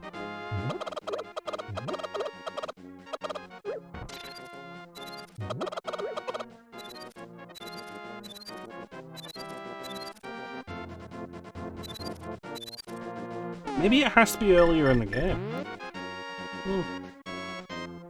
It's supposed to be the one that's under the pot. Hit it with magic powder and it'll turn into a woman who will complain at you for turning it into a woman. But like the Running Man and the Granny, like, maybe it's just gone now.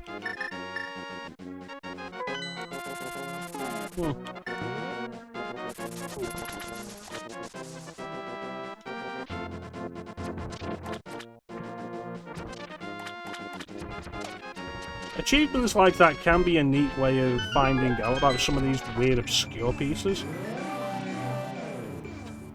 Be a woman. Be a woman, it's not a sex thing.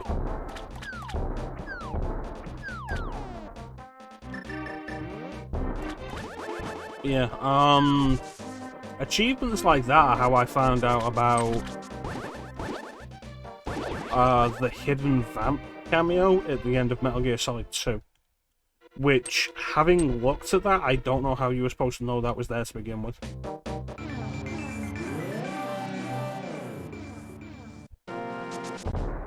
Although, like, Metal Gear Solid 2 also has an achievement for replacing Solidus with Raiden, and Raiden with Rose. During the cutscene where Raiden kills Solidus. In the... It's not the secret theater, the demo theater. the theatre where you can replace characters with other characters. There's an achievement for like replacing Raiden with Rose and Solidus with Raiden. I don't know why. It doesn't lead to anything different in-game.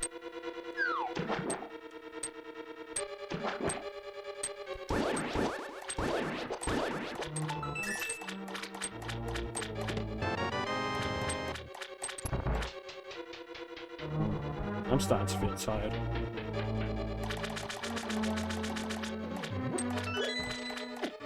Yeah, I've still got so many more dungeons.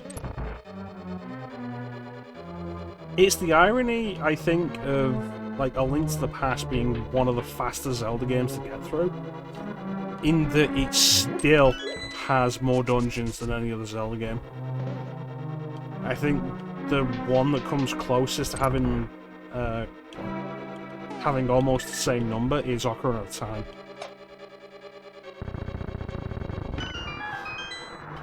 No, the chicken wouldn't transform into a woman, and I'm somewhat of the thought that you can only do it before fighting Argaden. Because after fighting Argaden, Kakariko changes, which means the Running Man and the old woman are both gone.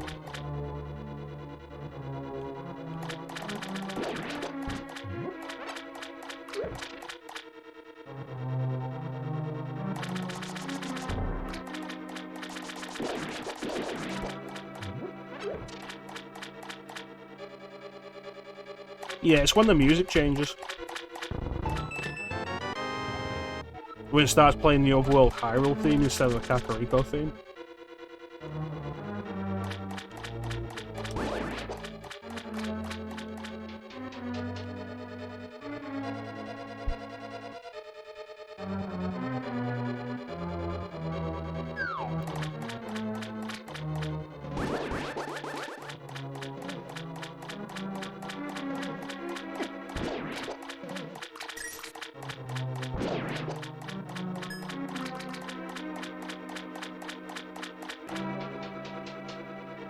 It's one of several things that changes around that time, Clem. The old woman and the Running Man disappear. The two women who wander back and forth in front of their houses disappear. And the music starts playing Kakariko theme and becomes Hyrule theme.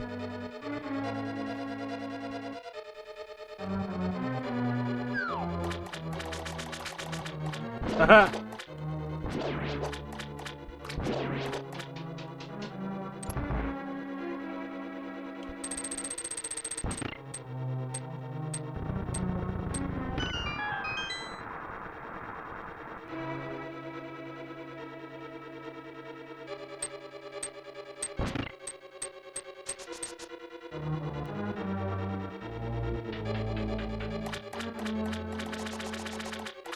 Oh, did you not believe me?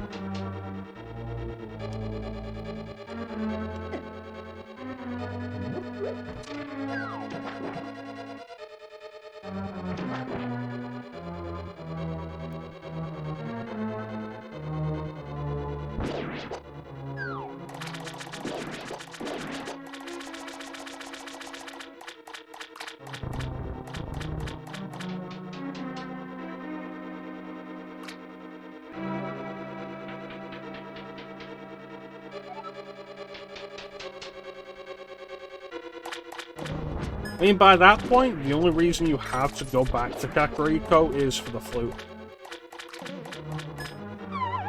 And the Smith brothers. Knew I should have left that.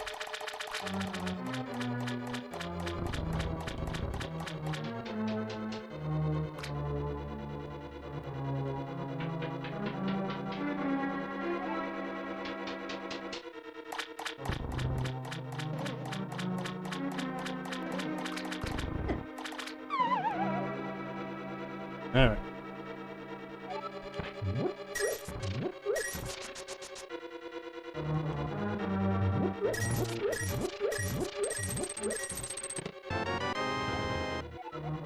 Let's go get the hook shot. Boing.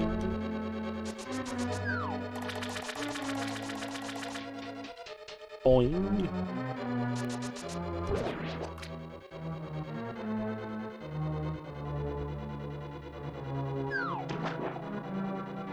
Boing.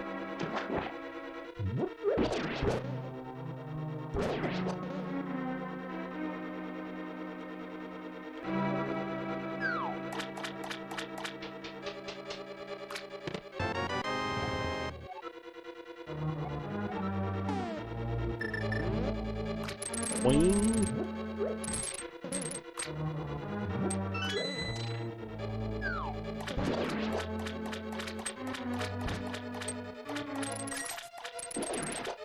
I like the hook shot because it feels like, in this, it feels like an extension or replacement to the boomerang. In that it's a long-range weapon, but unlike the boomerang, it's more capable of doing damage.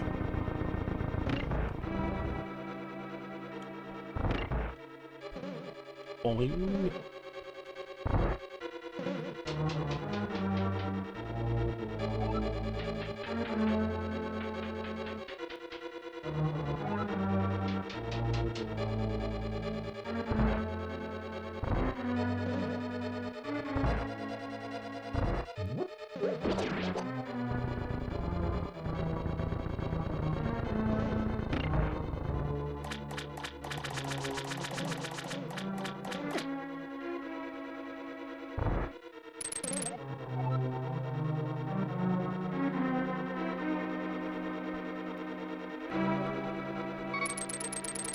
There's a bunch of stuff you get in various video games like that. My favourite is always when it's like, okay, I've paused the game, but the rain that's currently playing in the scene is still falling.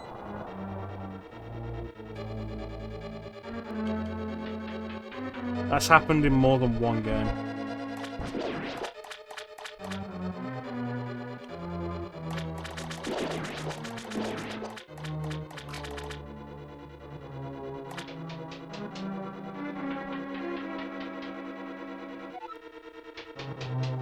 Alright, almost at the boss.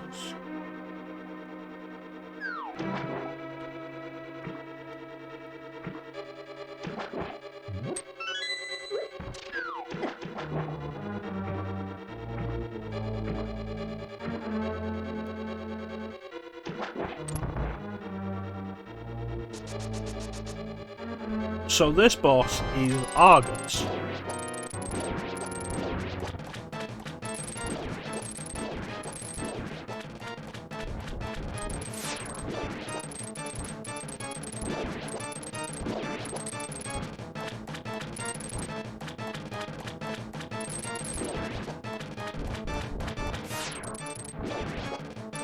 The concept of this boss would return in Majora's Mask and be renamed Wart.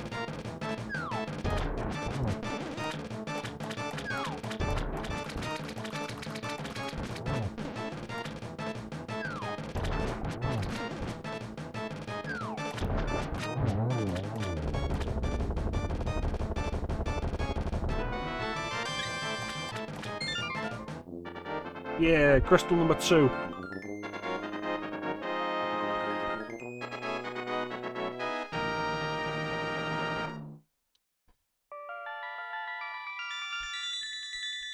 I do like Majora's Mask. I really enjoy a lot of what Majora's Mask does. I like how it feels like the most alive world Nintendo's ever created. Largely because each character is able to have a schedule. Not everybody really does. Some characters will just be always in the same place, saying the same thing. But particularly in Clocktown, like, all the characters there have specific schedules where they'll be doing things, saying things. Because it's a 3-day cycle, so you can set them to always be doing something different depending on the specific day. And I don't think any other Nintendo game has really done anything as deep as that. The concept was there beginning with Ocarina of Time, where characters would be in certain places at the day and in certain places at night. Majora's Breath of the Wild kind of expands that idea mostly by having you see them move.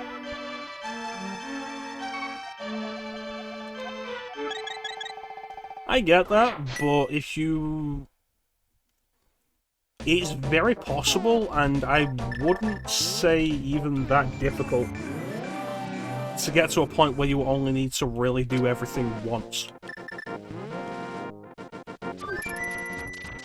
With a couple of exceptions with side quests, because they'll give out like mutually exclusive rewards.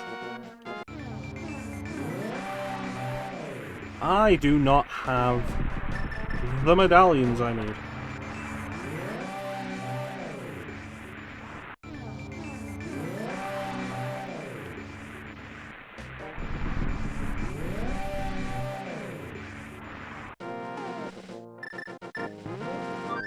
Like, the Cafe Anju quest has to be done twice.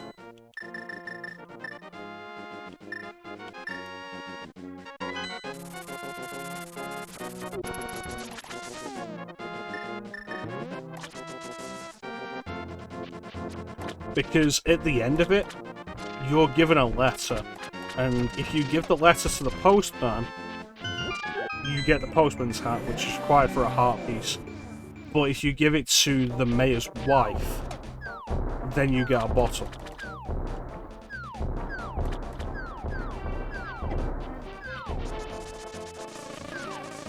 Aside from that, I'm not sure any other side quest needs to be done twice. But the thing with the cafe side quest is you can do most of it as soon as you turn back into human Link. So what I'll generally do on my playthroughs now is once I transform back into human Link, I will do most of that side quest. And get,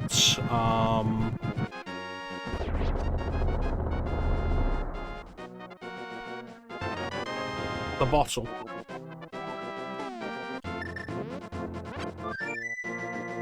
And then when I can actually finish the side quest, which isn't until like right near the end of the game,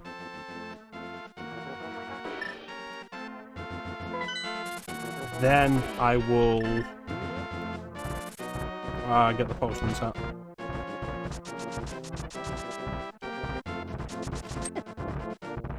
Yes, that is true.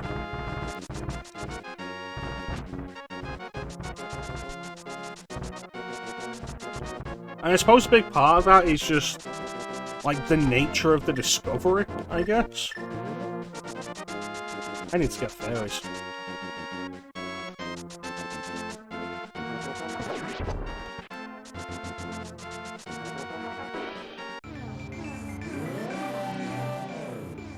A lot more than you think is actually signposted. It's just about being able to read the sign. Like, everyone who gets entered into your bomber notebook, you can see the times where things have to be done to, like, deal with them, to move their quest along.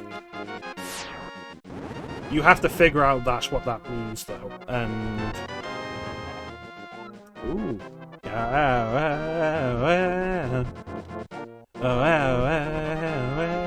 Thunder!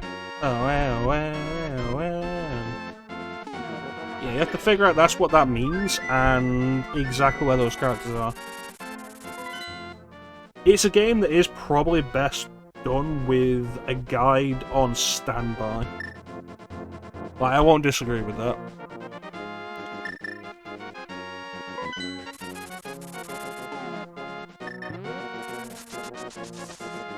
I just don't really want to play it again because, honestly, some of those dungeons aren't fun.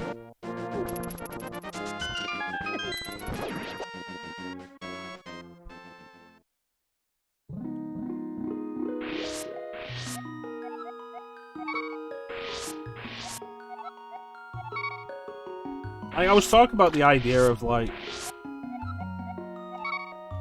a marathon for the birthday stream.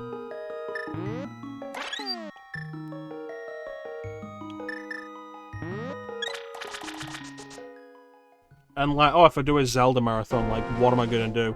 And it's probably gonna end up being, like, Links to the Past into Ocarina into Majora's Mask. and then probably end at Majora's Mask. But by the time I get to Majora's Mask, I would be tired, and I am not going to enjoy dealing with Majora's Mask's dungeons while tired. Not a chance. Especially not Stone Tower. There are people who like Stone Tower, and it's like, that's fair enough. But it's one of my least favourite dungeons in the series.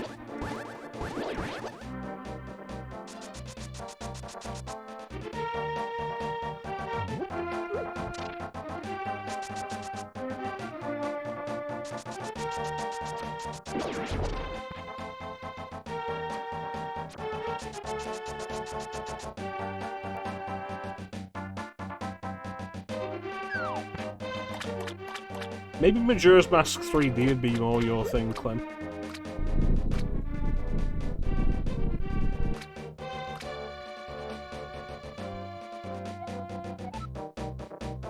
Because Majora's Mask 3D definitely holds your hand a little more. And by a little, I mean a lot.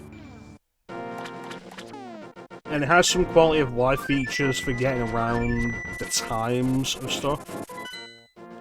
Like in the original Majora's Mask, the Song of Double Time will take you to any 6-hour period. So 6 AM or 6 PM, first, second, third.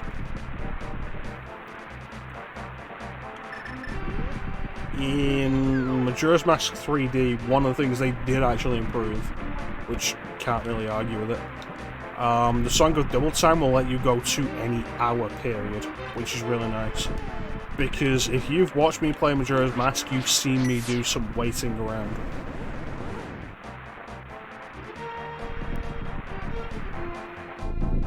Majora's Mask 3D just has faults in other areas.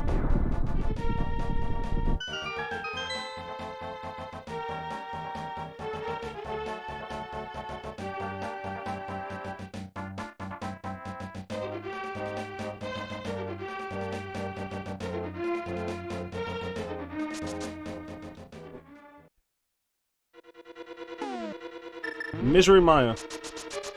You might be like, Chrono, why do you do this instead of the Ice Palace? Because this is Dungeon 6 and Ice Palace is Dungeon 5. The answer is to get the Cane of Samaria so I don't have to deal with that one puzzle in the Ice Palace that requires you to basically go around the dungeon multiple times.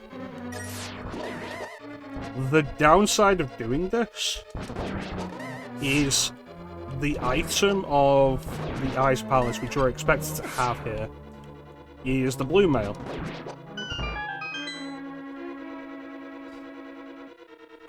The blue mail reduces damage you take. Without it, the Whiz Robes will do 3 hearts of damage.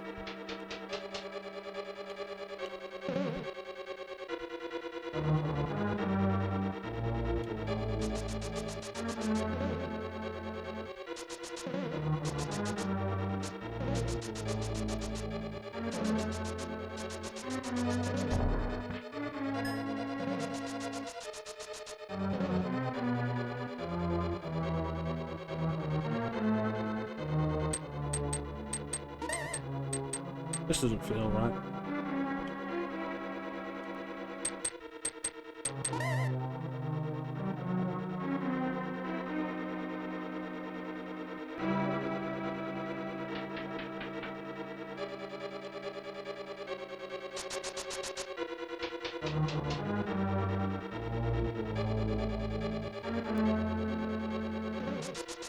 This is probably right.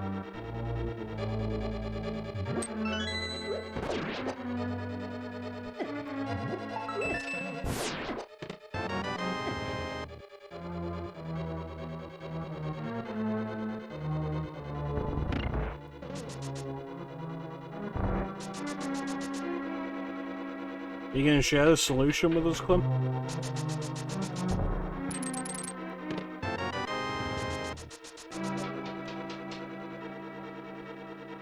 I find Misery Maya is initially a little confusing, but once you get going with it, it all falls into place.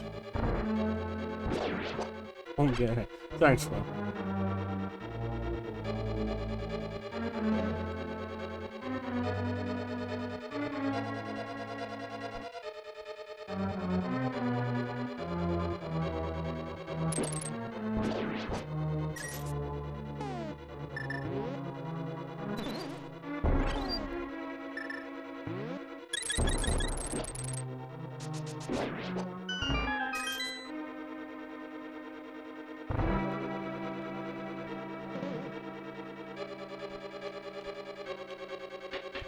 Alright, so the first goal of Misery Mire is just absolutely big key.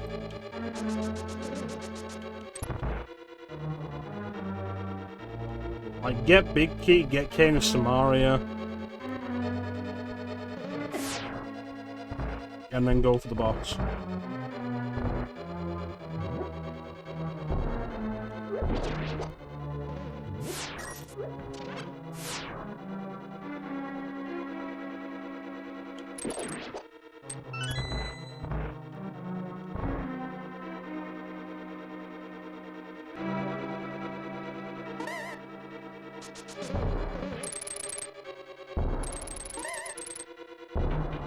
Perfect.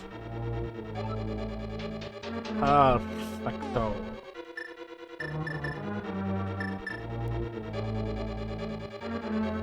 Clem, I have a game for you to stream.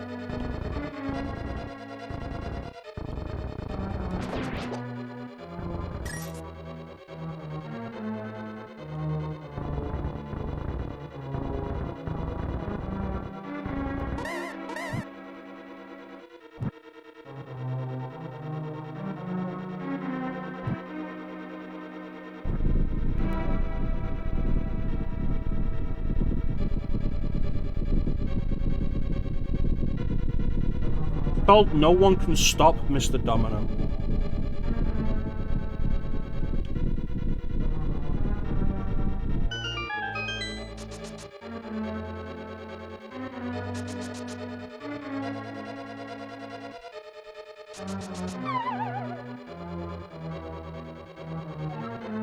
Big key.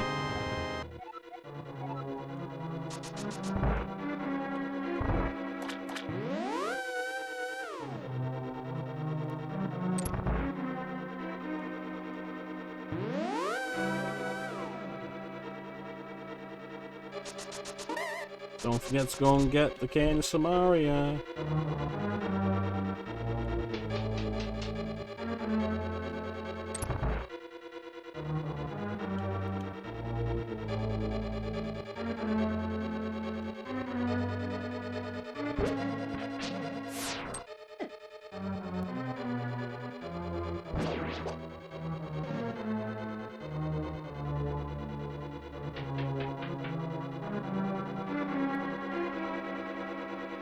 What game did I just recommend to Con? Oh, No One Can Stop Mr. Domino. I'm thinking of Cyberdeck for some reason. It's a fucking weird game.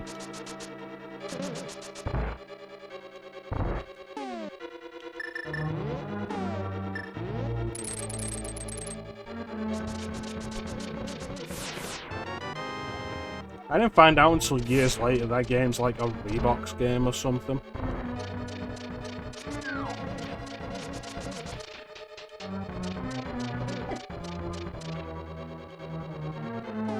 Let me type it in chat.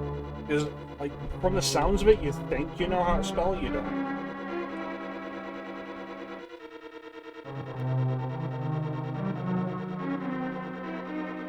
That might not even be right. Cyberdeck. Sign my dick.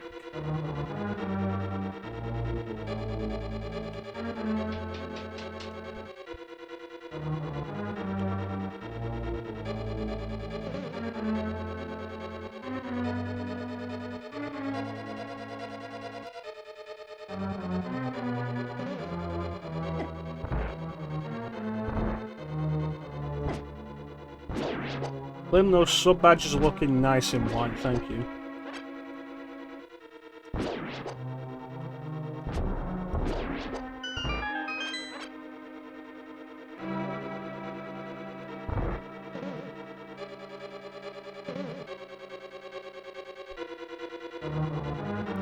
sure I saw a color switch.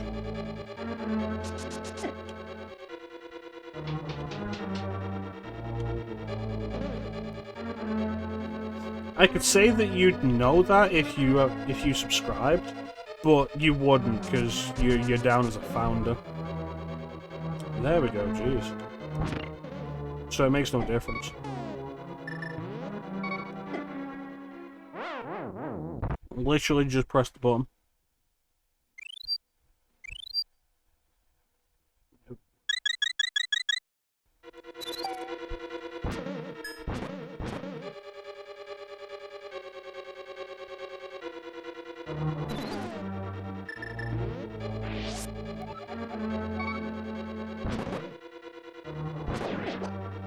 I should be allowed to capture floating skulls and keep them in a jar.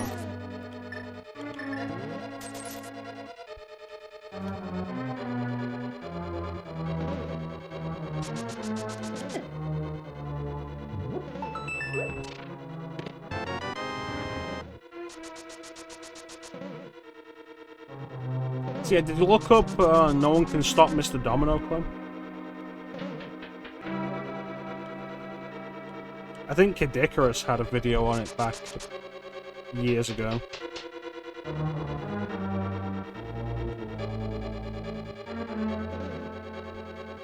One of Kid Icarus's old videos back when he did the YouTube review stuff popped up in my recommended recently. And he's got it listed as parentheses old and then the title, and it's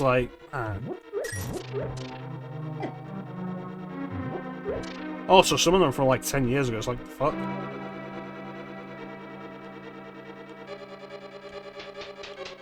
But I like those videos.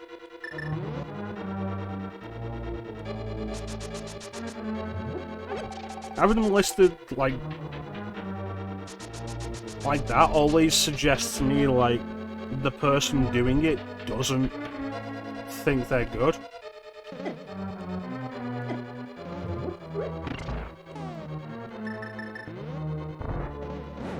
Or their content has improved beyond that significantly. And it's kind of a shame because I really enjoyed those back in the day. But I've not watched Kid Icarus in a long time. I don't watch a lot of the YouTube reviews anymore.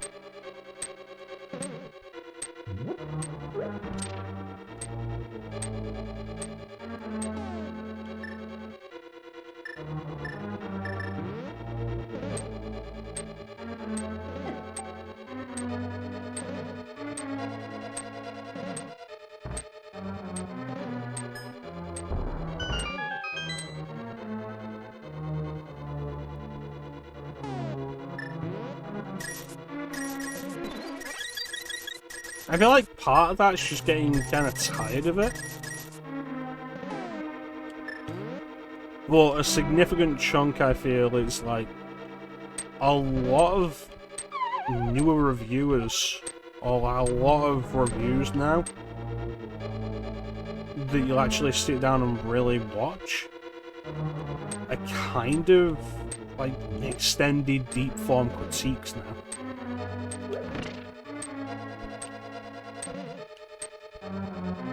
With especially less emphasis on skits.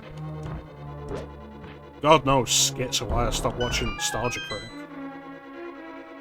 Got to the point where there were more skits than reviews.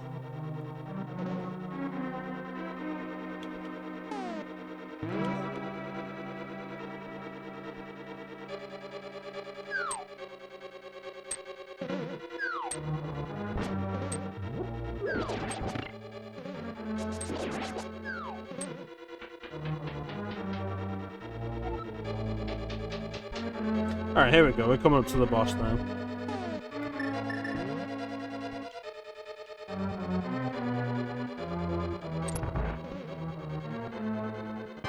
This is Vitreous.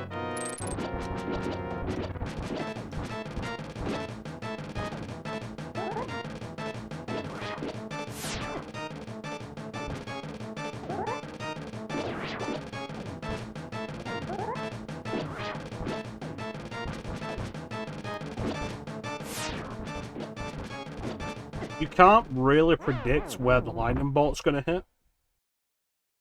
Just ideally not... he's not going to hit in the edges of the arena.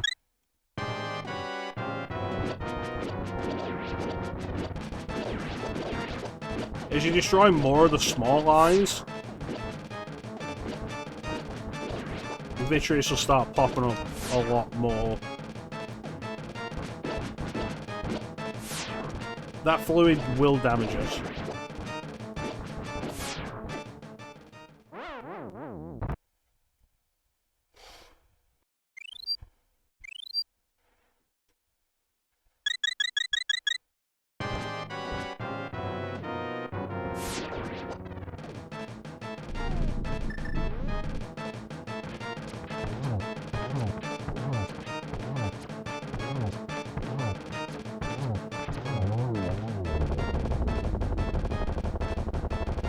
No, I think all of it.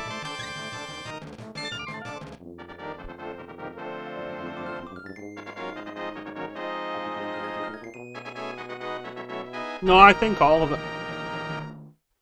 It's been a while since I've tested it, though.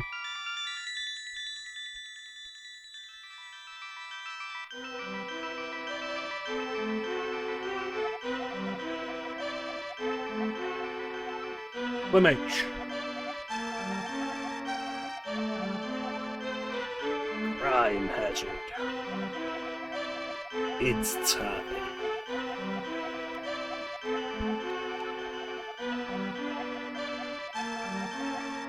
It's time to commit crime. Hazard.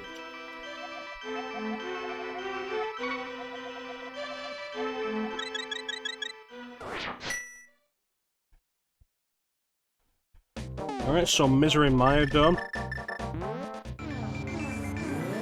In the randomizers, you will see the crystals are still numbered. And you might be like, what's the point of that in a randomizer? The specific point of it is that crystals 5 and 6. When you complete those, you open up the super bomb in the shop.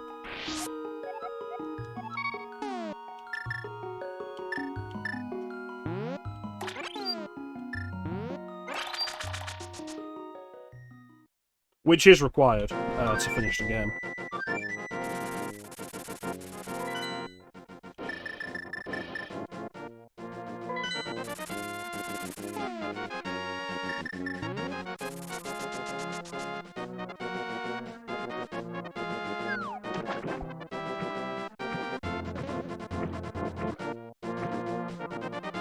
So in randomizers, they recolor the 5 and 6 crystals to be red, so that you can know specifically, like, I finished these 2 dungeons, I'll be able to do the check in the house for the super bomb, and then go up to the pyramid.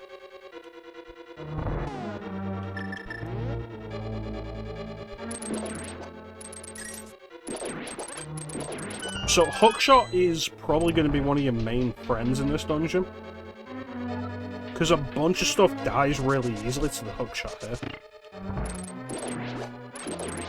Most notably, the penguins. The chill penguins. These guys take so many sword swings, but like a single Hookshot will kill it. Plus, the Hookshot is good for getting around on the ice.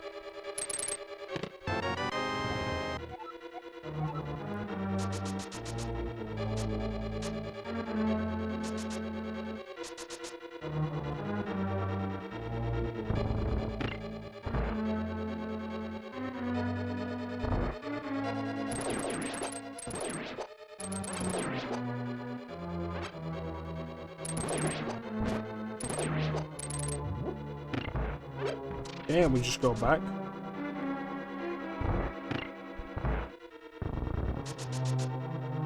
So yeah, the big thing with the Ice Palace, and the main thing nobody likes about it,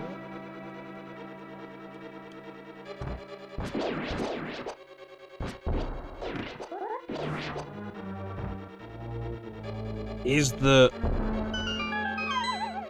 the intended method of doing it requires you to go around the entire thing like twice.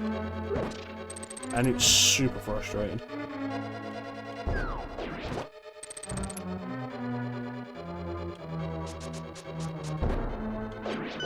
It's frustrating, it's time consuming, it's tedious. It was bad enough that in the Game Boy Advance port of this game, they completely replaced that puzzle.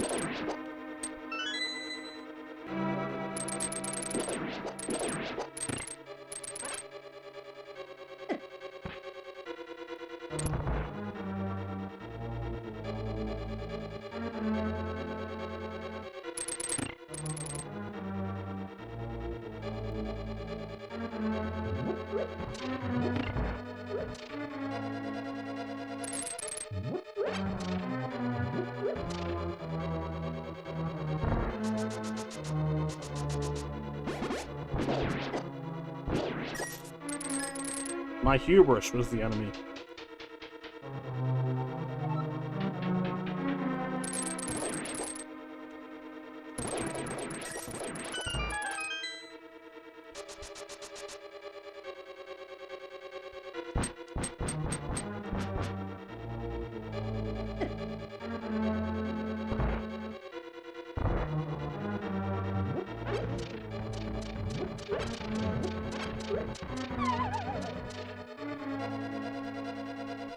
Alright, so we drop down here. We circle a little bit here. This is necessary though, because we need to do this to find the big key.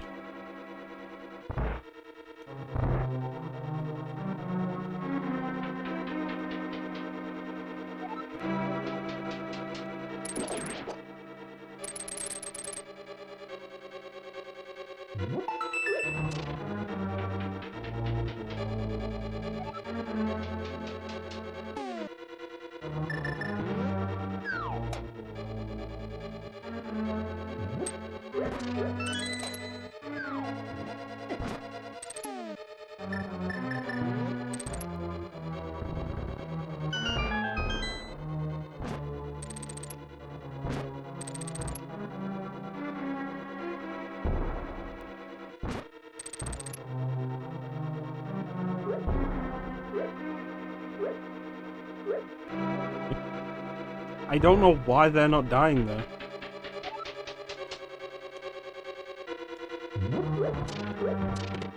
Alright, but big key.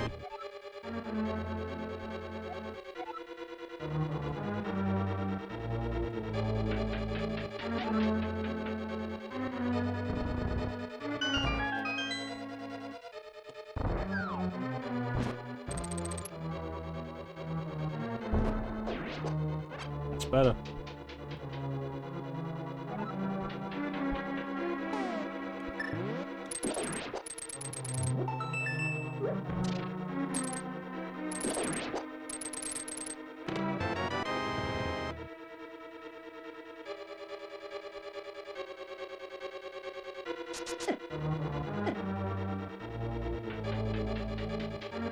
No, I think I do want to go all the way up again.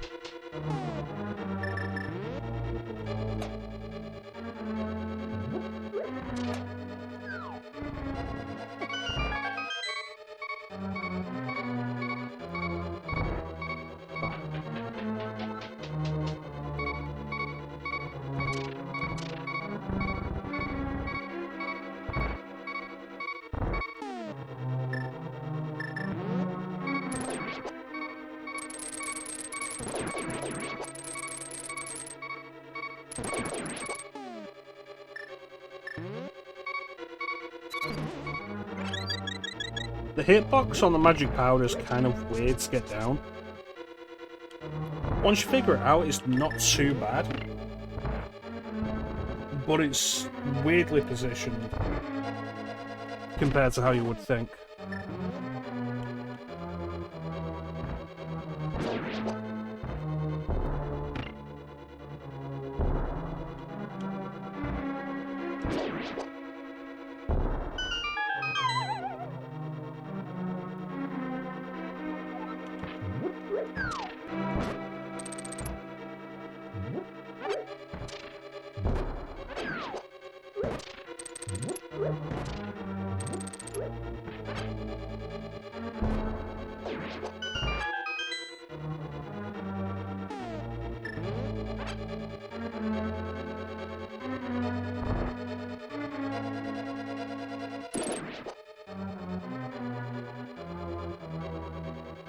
I think that's the one I want it on.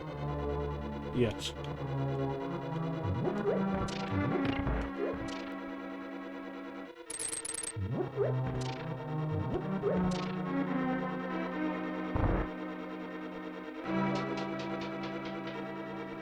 Yeah.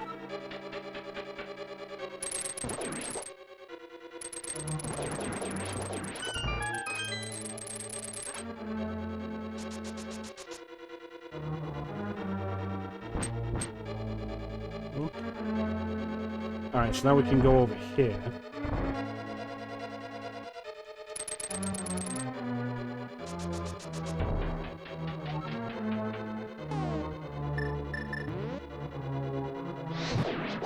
Once you learn how to move properly on the ice, it's not as bad as it looks.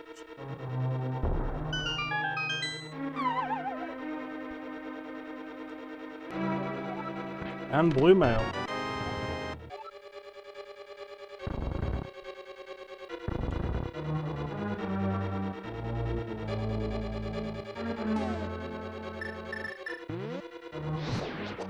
And here it is, that one puzzle, which requires you to go around the entire dungeon again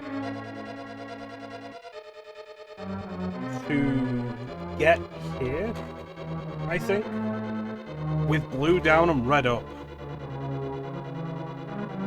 So you can push one of those blocks down onto the lower floor, so you can press a switch.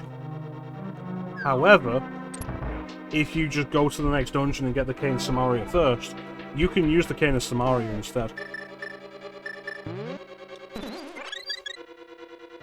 And it wouldn't surprise me if that was the actual reason why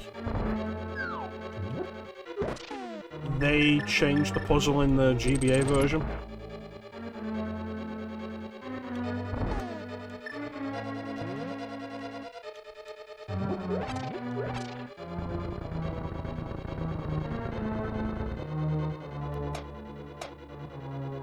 Alright, so here comes Cold Star. Just like I say, it takes... Without half magic, it takes a full bar of fire rod.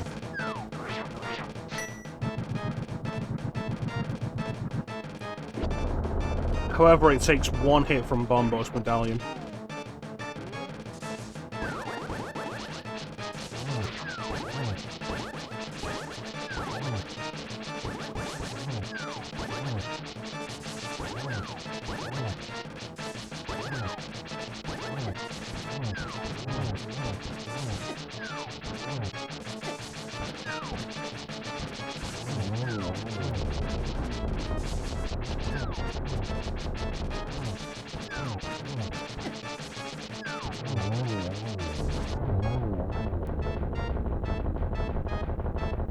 And that's Cold Star. Which means we have 2 more dungeons.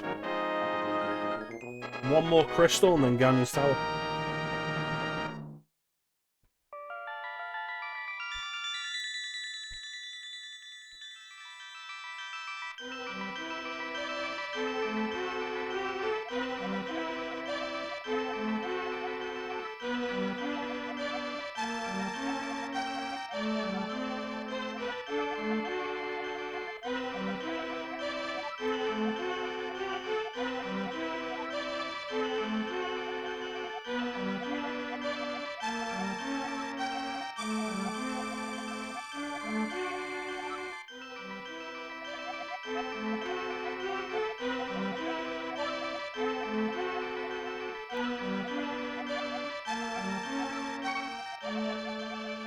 I don't understand anything.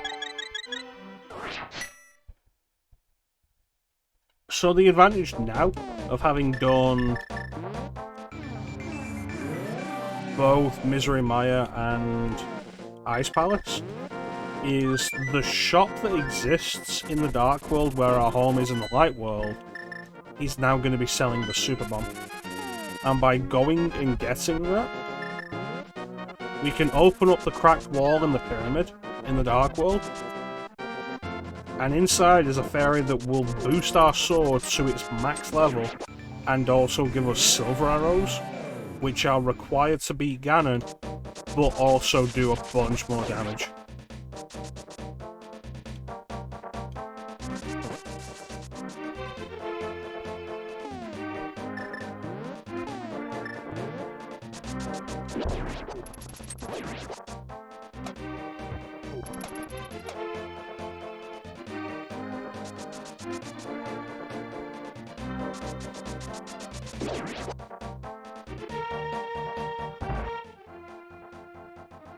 There we go.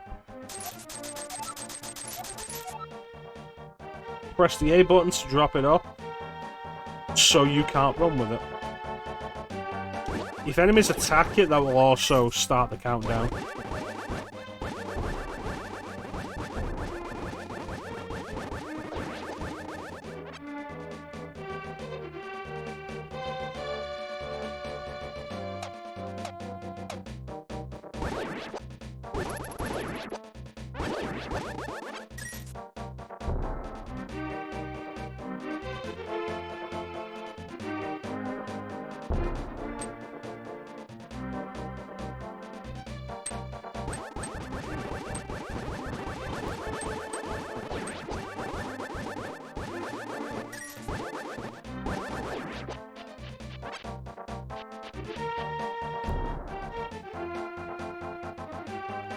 There we go.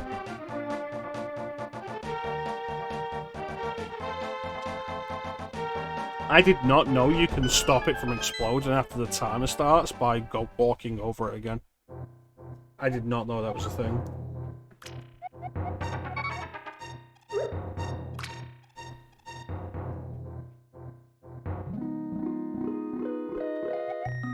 The Chunky Fairy. These are silver arrows. To give Ganon his last moment, you definitely need them. I don't quite have the figure of the fairy. Ganon's cruel power is to blame.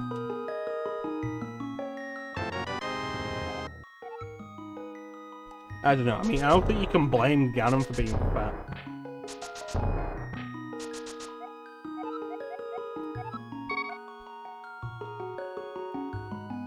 It's also the thing, like, is that the kind of weird nonsense Ganon would do?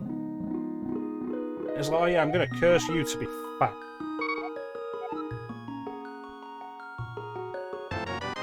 But I'm not gonna curse you to remove your power. I'm not gonna curse you to, like, turn you to stone or anything. I'm just gonna make you fat.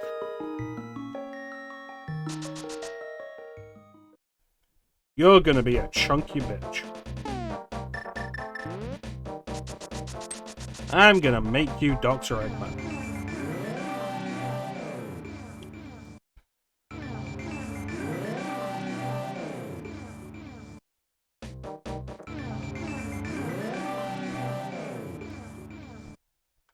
Alright, let's head up to Death Mountain.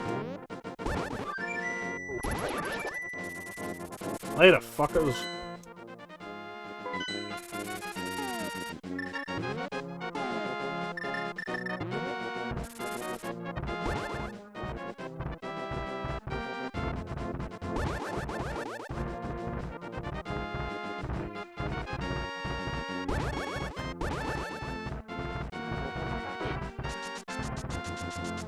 Alright, Turtle Rock, not actually the most difficult dungeon of, like, the 7.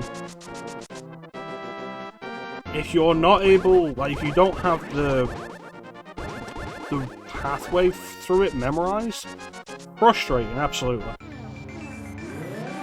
Thankfully, it is the kind of frustrating that once I figured it out, I never forgot it.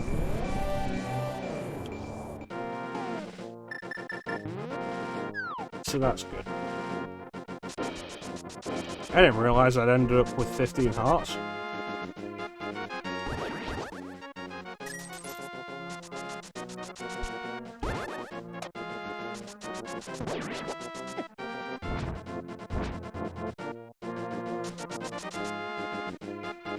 Link to the Past is one of the easiest games to get like really good health on, because it has so many dungeons to drop full heart containers.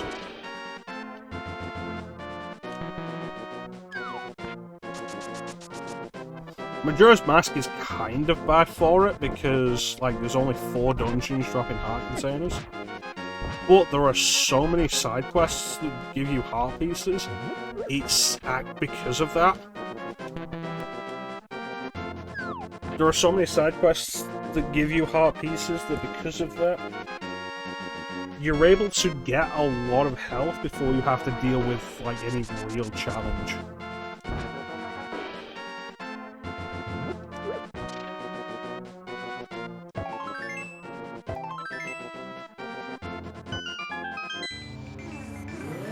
Which isn't to say that other games don't do that. Like in this, before you get to the first dungeon, you can have 2 bottles. And then in the first dungeon, you can find an area that just gives you fairies.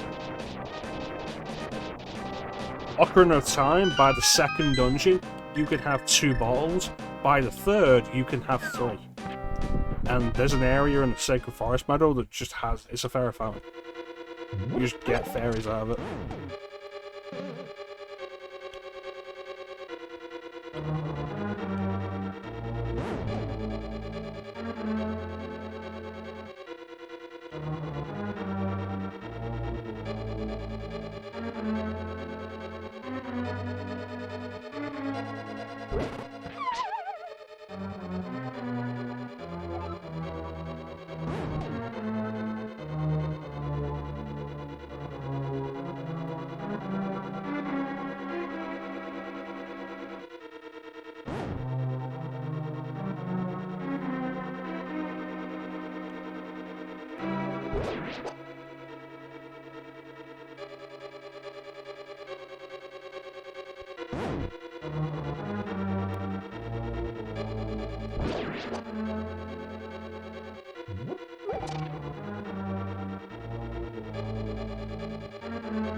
It's clearly been too long since I've done this.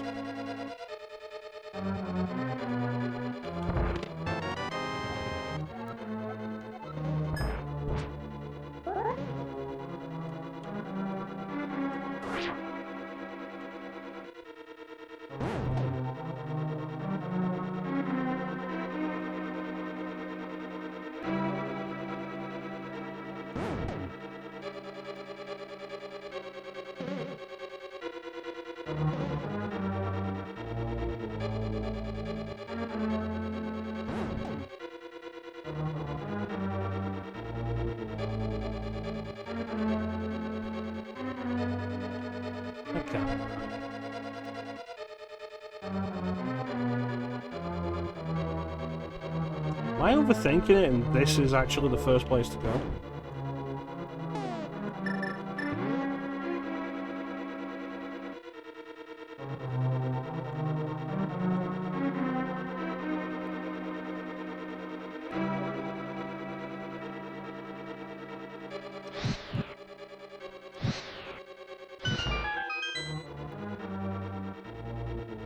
Better believe trying to do this as a kid burned through my magic super fast. That was a lot of damage.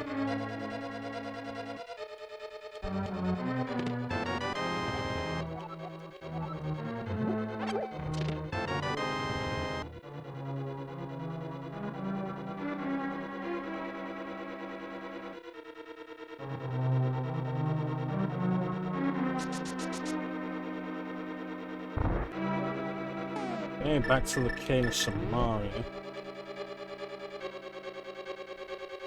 The concern with this now isn't doing it drunk, because I've mostly sobered up again anyway.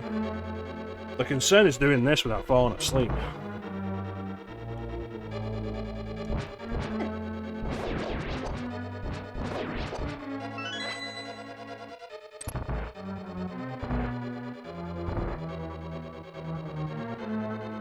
Chain jumps.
Have to find out if this is the right one.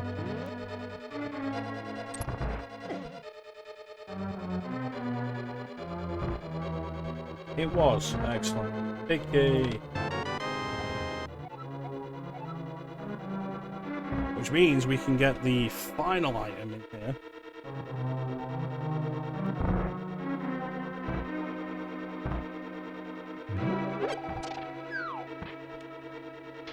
Am I missing a key? That doesn't sound right. Yeah, it means we can get the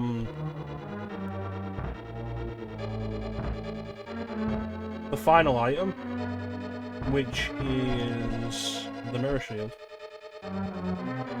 Remember, oh, but there's one more dungeon after this. Like, yeah, the item you get for that is just the red mail. It doesn't matter.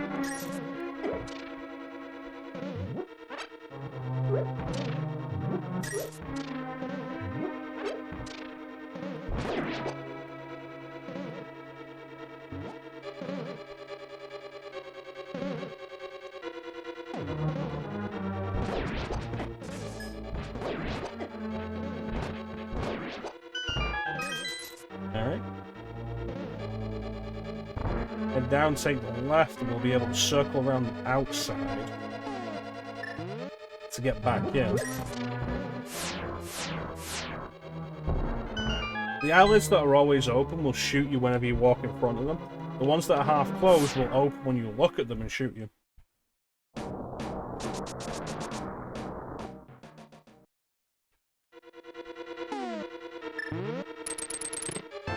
The mirror shield, which in this game is basically a tower shield. Look at that thing. Ain't no kite shields here, we only have towers, baby. And now we can progress. So the real frustration of this dungeon is the next floor. Like I said, if you've got it memorized, it's not so bad. And I do have it memorized because it frustrates me.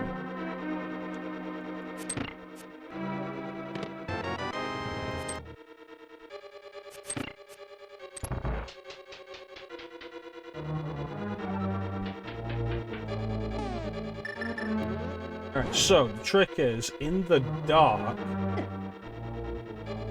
you have to find a specific area, a specific platform, that will open a door. The door is on the bottom right. The platform is right there.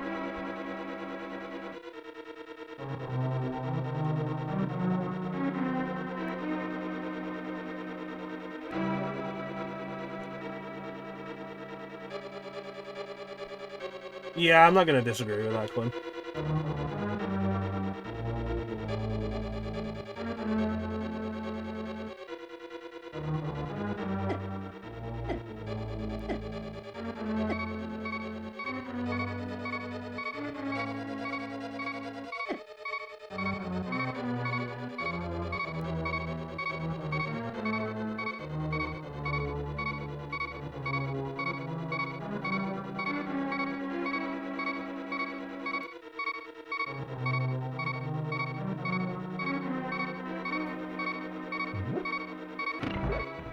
The real bullshit of this is that you are now timed to get to that door.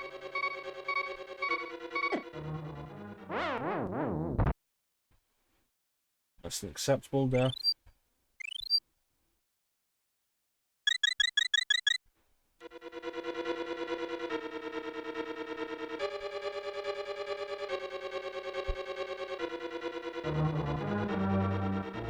Yep. There is absolutely a timer on it. If you take too long to get to the door, it'll close.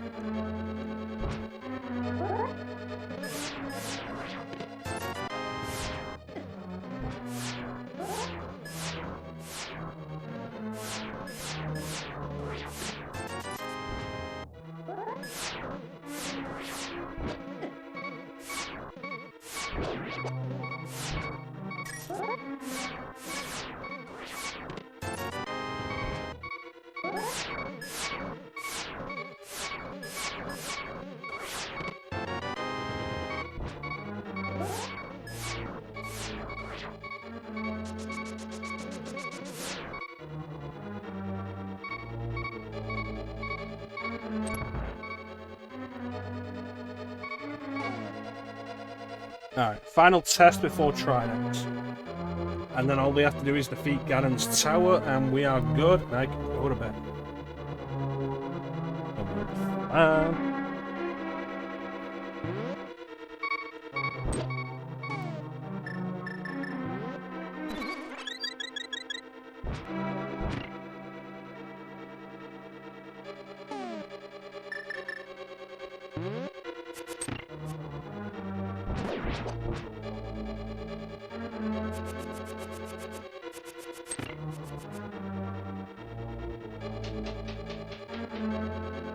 Magic Boomerang's great.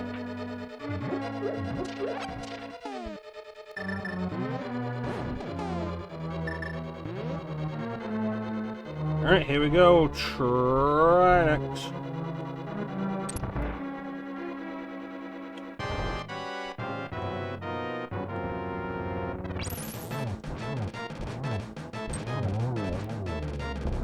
I had so much trouble with this fight as a kid.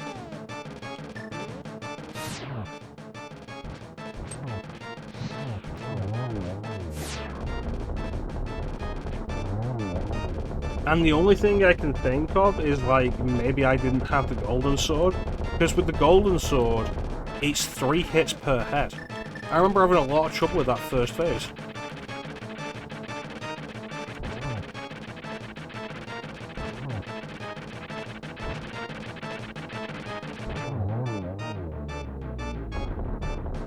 But Trinex is arguably one of the easiest bosses in the Dark World if you're ready for it.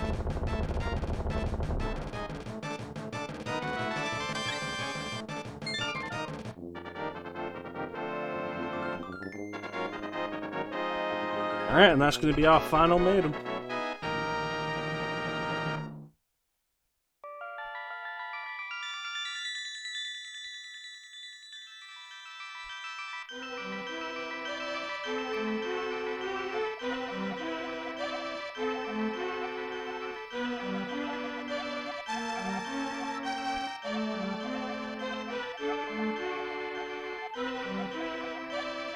Flame H, go kick Ganon's ass.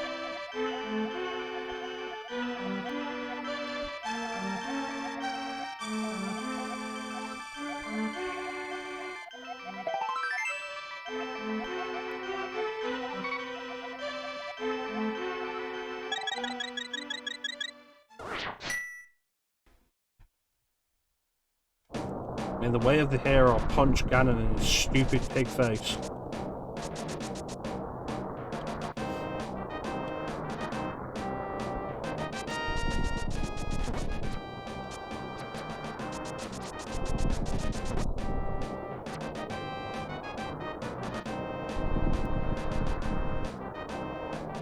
Remember when Ocarina of Time did this scene? With the rainbow bridge to get into Ganon's tower?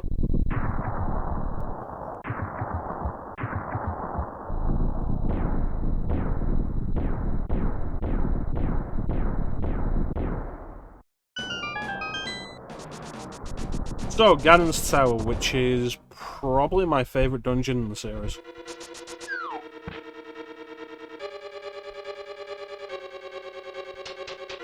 Let's see how well I remember it.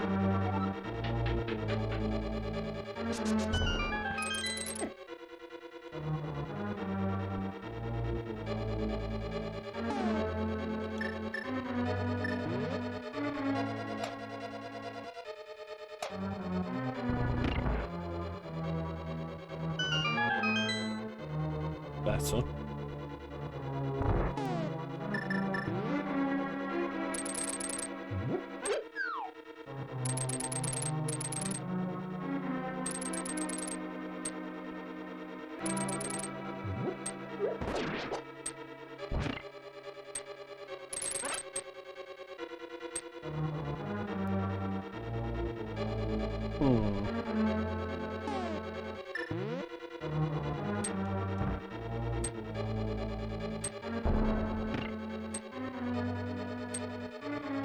Alright.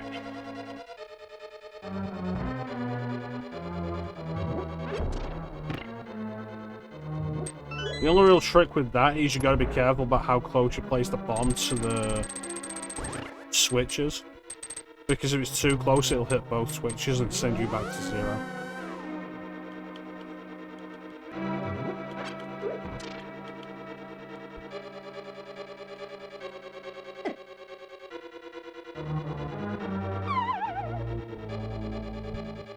Yep, there's the start. Start of the mistakes made because I'm asleep.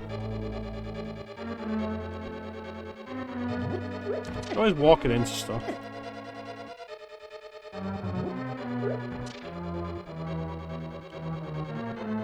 What am I thinking? I know where the switch is.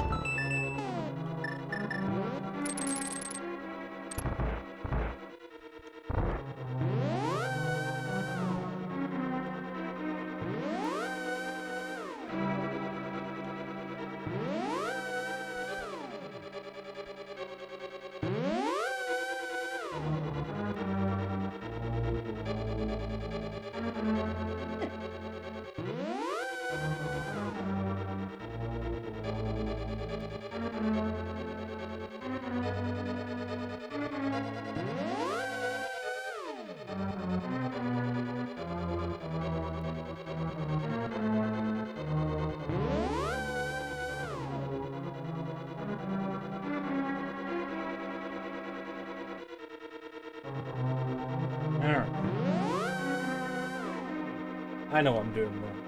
I'm on the bottom left, not the top right. There we go.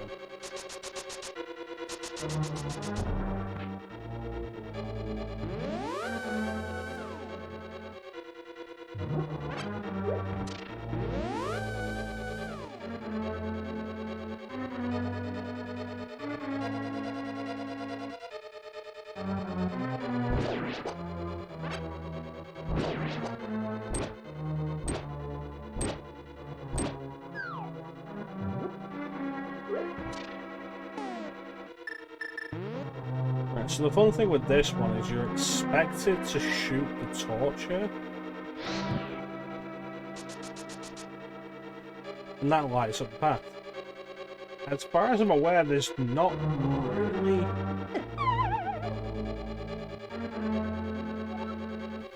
There's not really anything else in the game that will tell you about how this works. There is one place. There's one place you can find which requires you to explore outside of Turtle Rock, so it's completely optional. But there is one place you can find before this that shows you that lighting the torches is how you deal with this.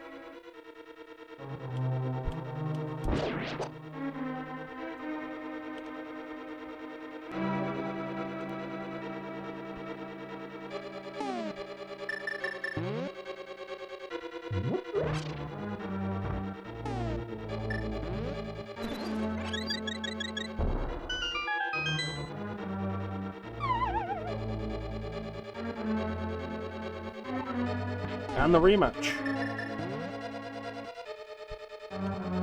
So we face off against all 3 of the bosses from the Light World dungeons, with an added stipulation to make them harder. With the Armos Knights, it's the ice floor.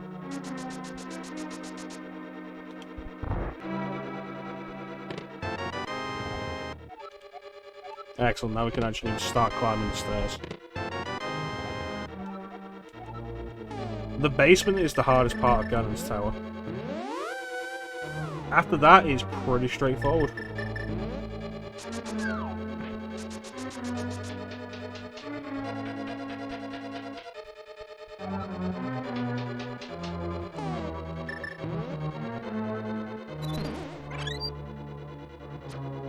Going up.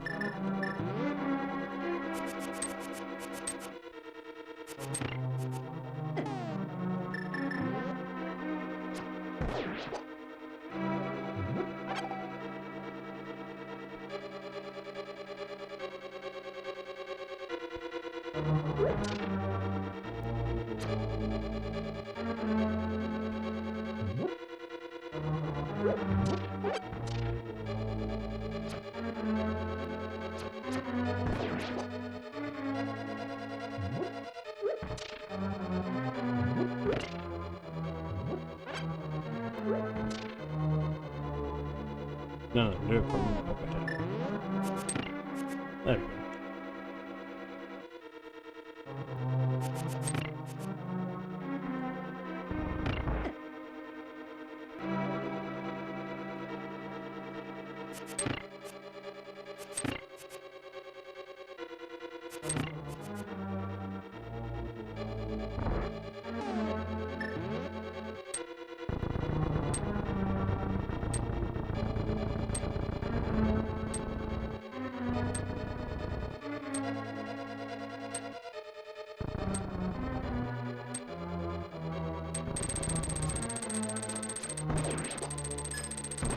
So when you first come across these red mimics,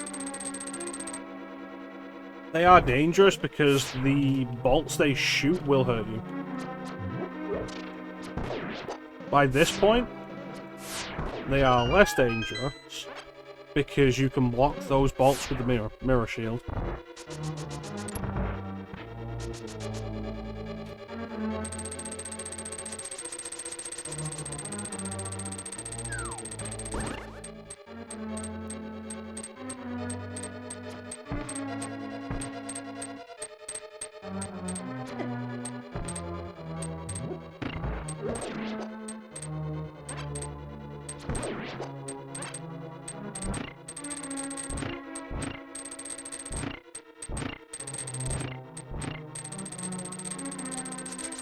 Yeah, that'll have to do.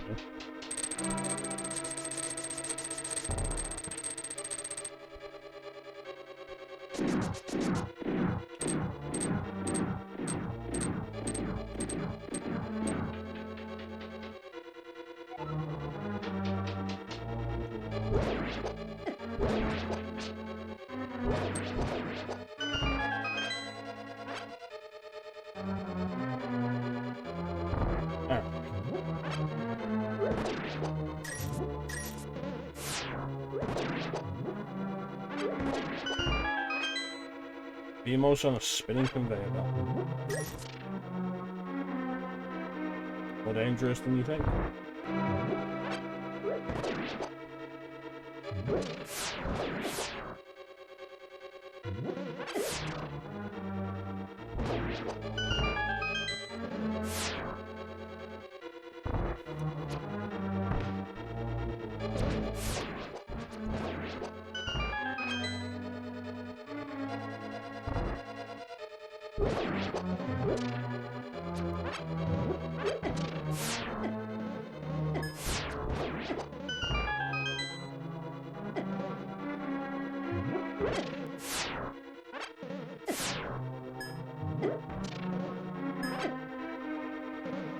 That probably wasn't worth any of it. Land molars, the extra stipulation for this is that there's a fireball generator in the bottom left. Which feels kind of lame compared to Armos Knights. One of my favourite things about fighting these guys again, though, like the Armos Knights, Moldorm, and the Land Molars, is having the fully upgraded equipment set here.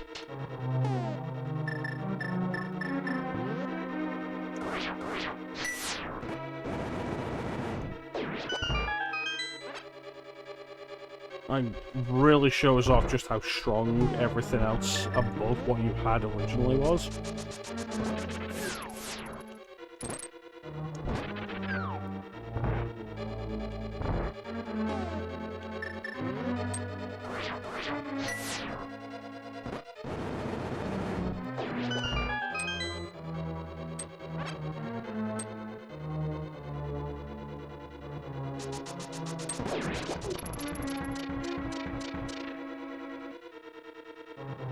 Alright, this is probably the last big challenge of Ganon's Tower. Finicky torch puzzles.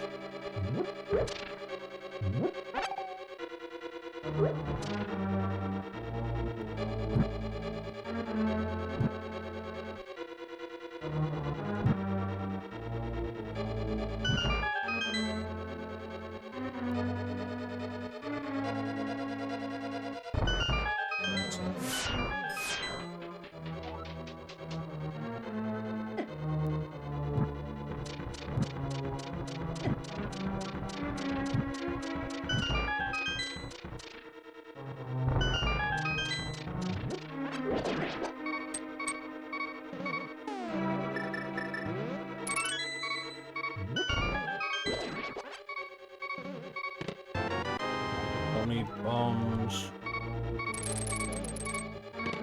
Don't need bombs.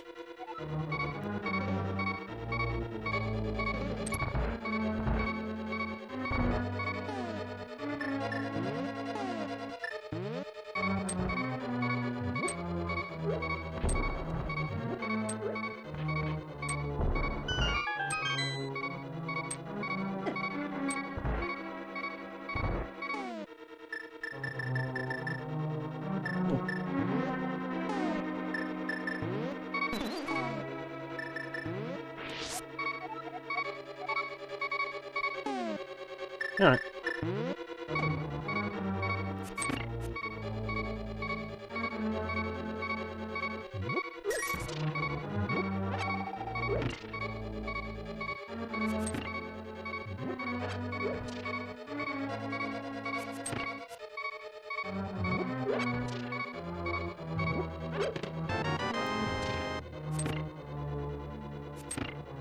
There we go. And the Moldorm rematch, which also doesn't feel as hard, largely because of the extra power you've got. Also, the arena doesn't feel as bad to fight him in.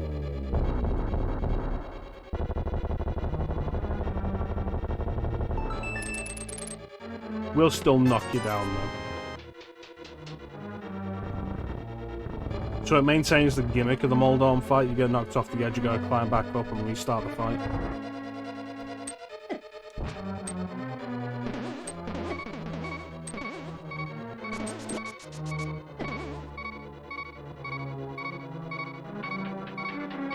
The hole in the center particularly sucks because if you fall in there, you are falling down 2 floors.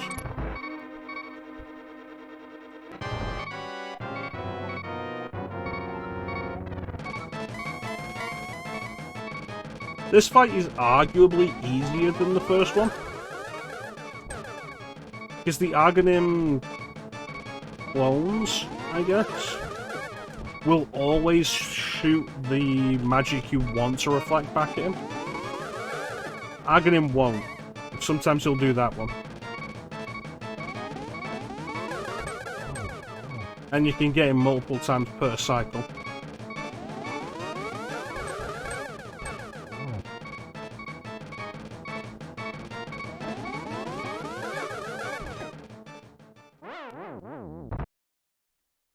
Though I feel like he's not playing nice today.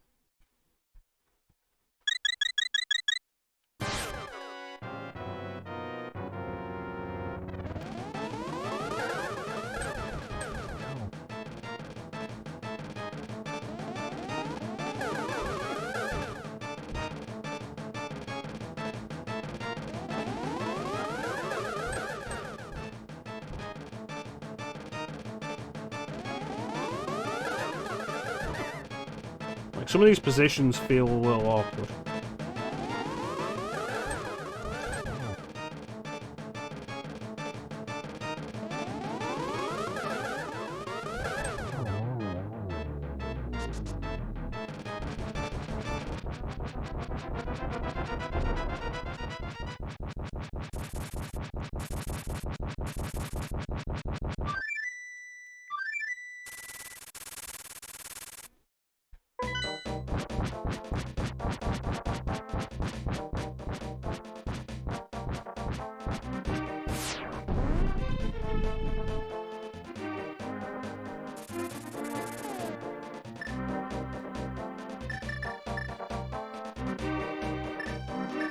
Yeah, I can do this. Fun fact, as soon as you land, rush forward. You can get a free hit on the fat bitch.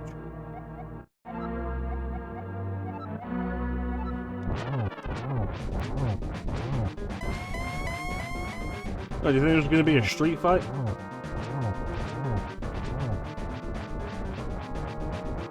So a lot of Ganon's powers, a lot of Ganon's phases are not determined by how much damage you do.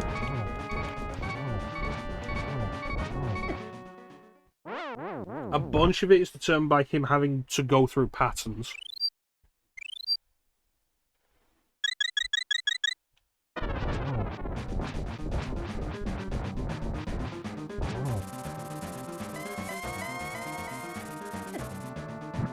There we go. Jeez.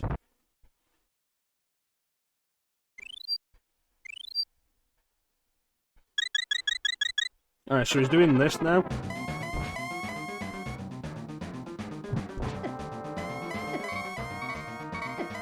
Fucking Christ. So you hit him before he shoots the fire bats out, and he jumps. Damage here does not matter.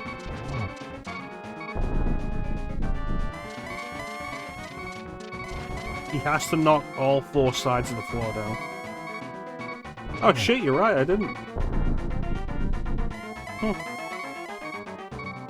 No wonder he's doing so much damage to me.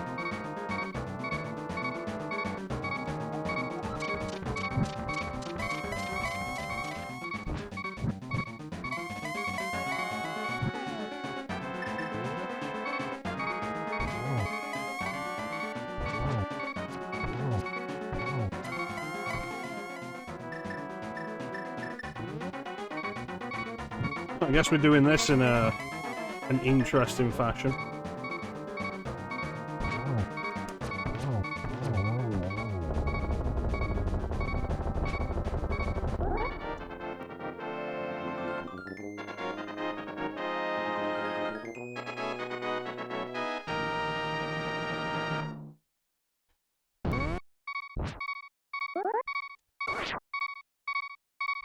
And that is The Legend of Zelda: A Link to the Past.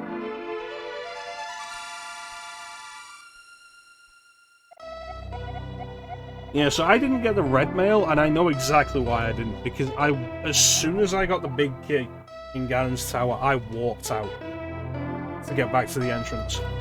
When what you're supposed to do is work your way back up to the entrance, and you come across the big chest that has the red mail in it on the way. I didn't even realise.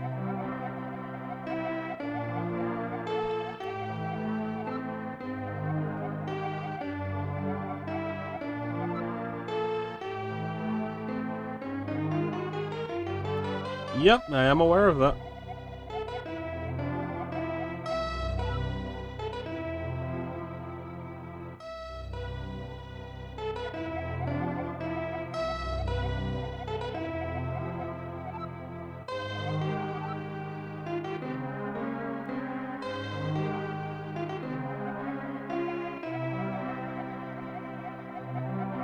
I don't care, give me the power of gold.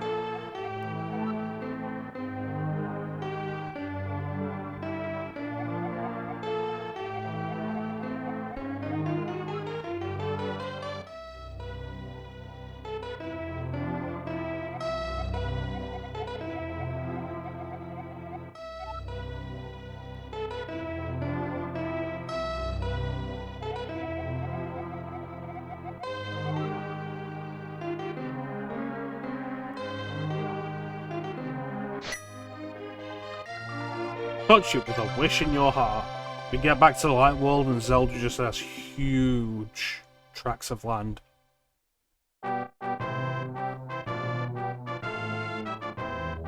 This is one of my favorite credits themes.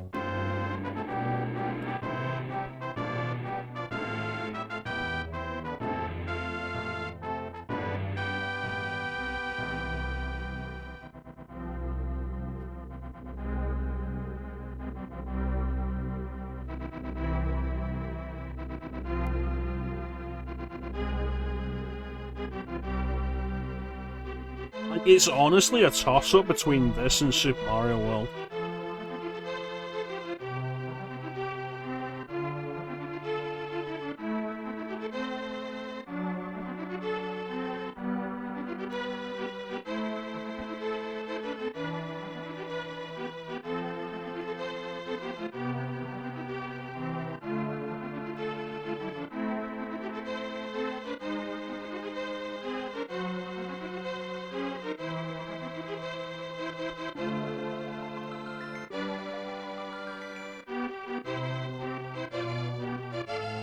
I completely surpassed you as a swordsman.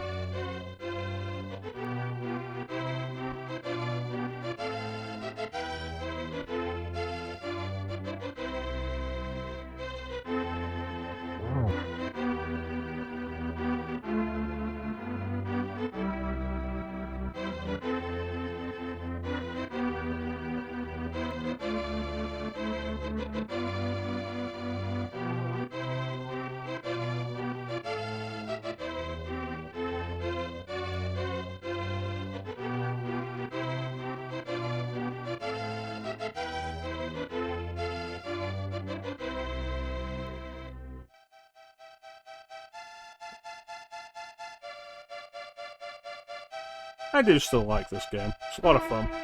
I don't go through it as much as I used to, like as often as I used to anymore.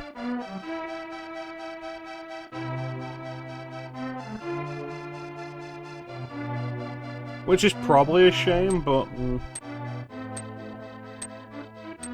We're at the point now, though, where, like, I have emulation, retro emulation handhelds that can do Dreamcast, like, perfectly, with upscaled resolution, that can do PS2 and GameCube to an extent, and so of course can do absolutely do N64.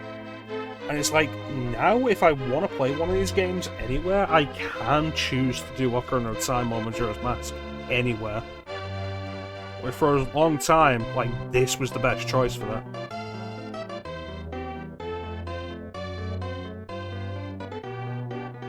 And, like, you can argue stuff like Ocarina 3D, Majora's Mask 3D.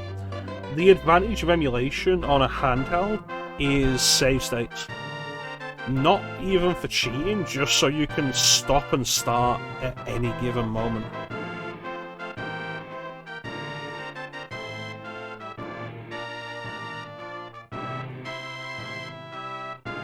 Which, on a handheld, feels really good.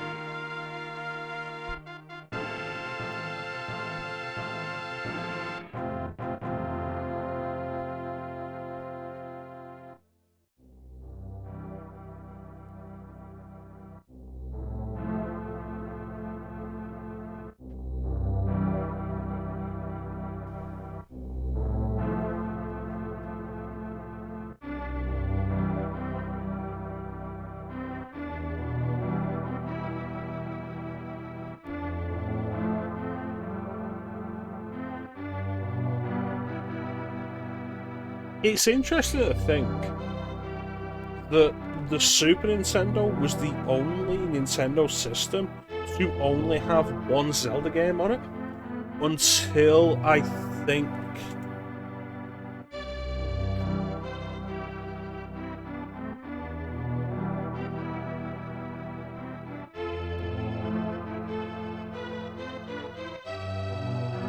ever. If you count ports and such, like ever, the Super Nintendo only ever got one Zelda game. I'm not going to count the Teleview Zelda game that's basically a mod of this.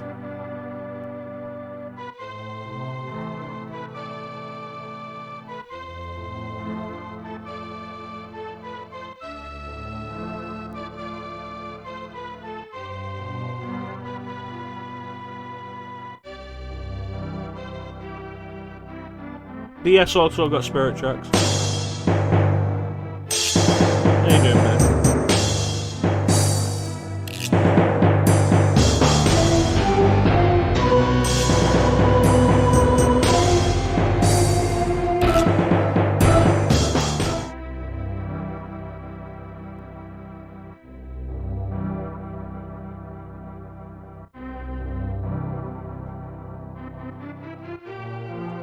I do love this slower, more dramatic rendition of the main theme. I absolutely do.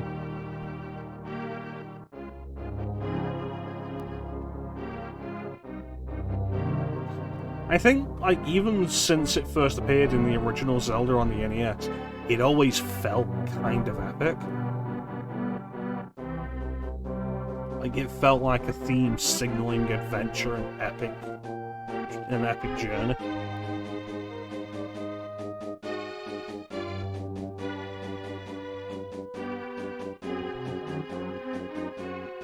Yeah, Zelda 1 and 2 on NES. Game Boy has Link's Awakening. Arguably count Game Boy and Game Boy Color as the same system. And it has Link's Awakening, Oracle of Ages, Oracle of Seasons. Nintendo 64 has Ocarina and Majora's Mask. GameCube has Wind Waker and Twilight Princess. Counting ports, GBA has Minish Cap and A Link to the Past. But there's also Four Swords on there. The Wii had Twilight Princess and Skyward Sword. The DS had Phantom Hourglass and Spirit Tracks. The 3DS had Ocarina 3D, Majora's Mask 3D, A Link Between Worlds, Triforce Heroes, which you have to count. Oh, the GameCube also had Four Sword Adventures. Well, there it is, people. You can see the proof right there. I have played 0 games.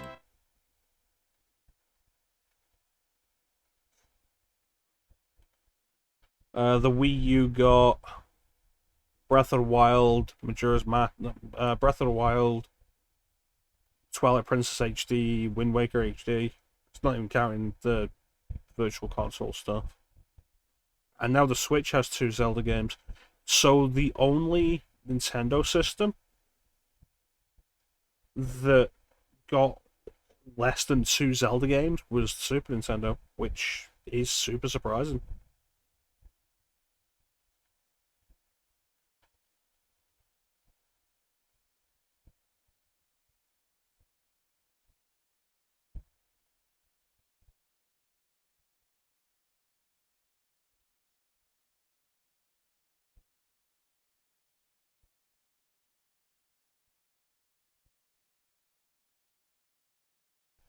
I wonder why. Like, this was early enough on 10. No, I'm not going to count this a Teleview game. Largely because it's pretty much a mod of this. And Satellaview's an add-on. It's a weird grey area.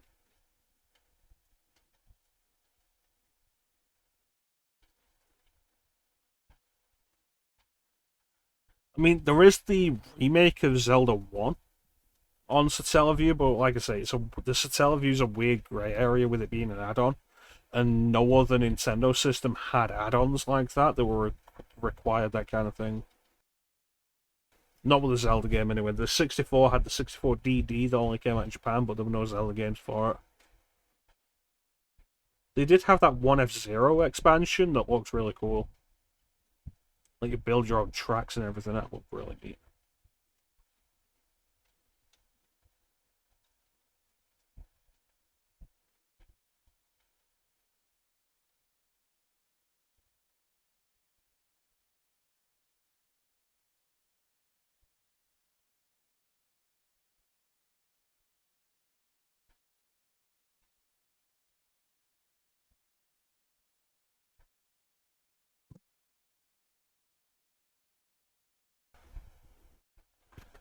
So, Link to the Past.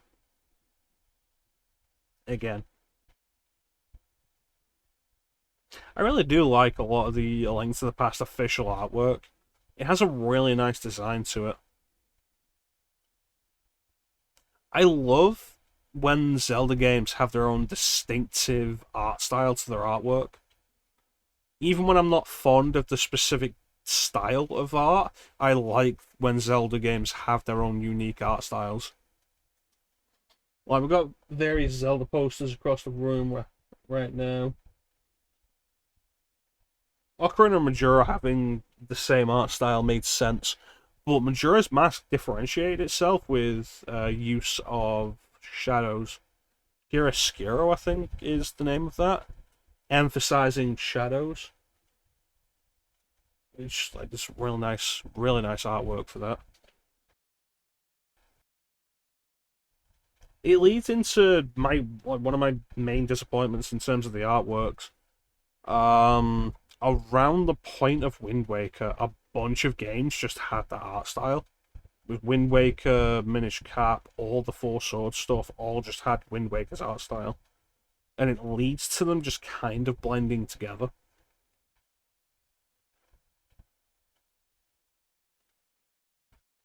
That said, it is arguably the best art style for Four Swords.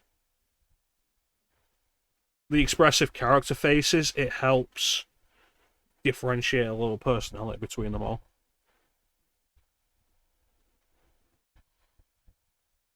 If I could get Four Swords running multiplayer, that'd be really nice. Thanks, Teak.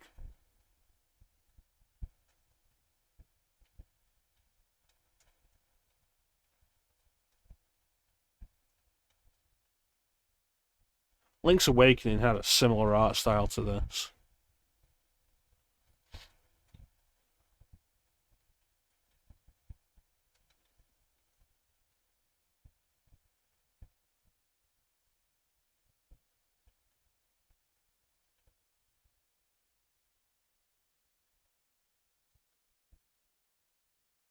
The Oracle game might have.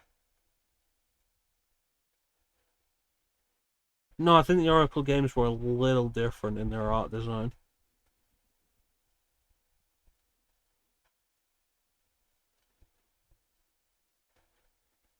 Hmm. I like them anyway.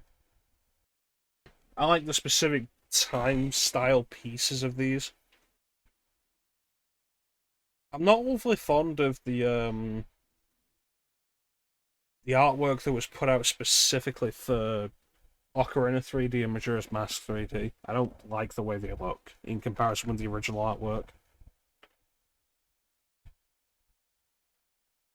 I think it looks nice.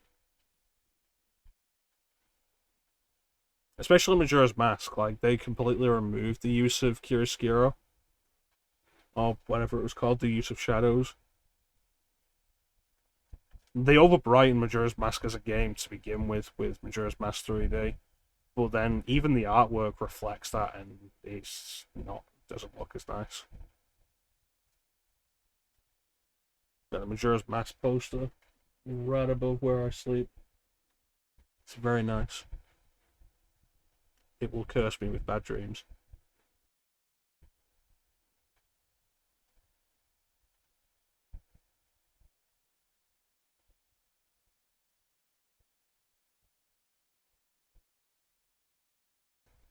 So, going forward, I've got a few days off now. Ideally hoping to stream a little more over the next couple of days. I'm just going to throw out an open invitation. Anybody wants to jump on a Dead Rising 2 co-op with me on PC, let me know. I have it on PS4. I have Dead Rising 1, 2, and 2 off the record on PS4. The issue with doing them on PS4 is I have to buy PlayStation Plus again. And I'm pretty sure Sony removed the ability to just buy a month of that. And then also increase the cost. And fuck that. So yeah, open invitation. People to play Dead Rising 2 co-op on PC with me. Want to see about doing a stream of that. Like, if I can't get anybody to do it co-op with me, that's fine. I'll do it solo. And it is ultimately, gameplay-wise, more fun than the first game. But the co-op really elevates it. If we can get co-op going, that'd be great. I'm probably just going to throw an at everybody in the horror chat to try and get names down for people who want to join Resident Evil Outbreak. As soon as we can get that done, that'd be great. Also, playing it will be really nice. But once it's done, we can move on to Resident Evil 4 and work on wrapping up the 10 years of Resident Evil that is going to take 10 years, it seems like.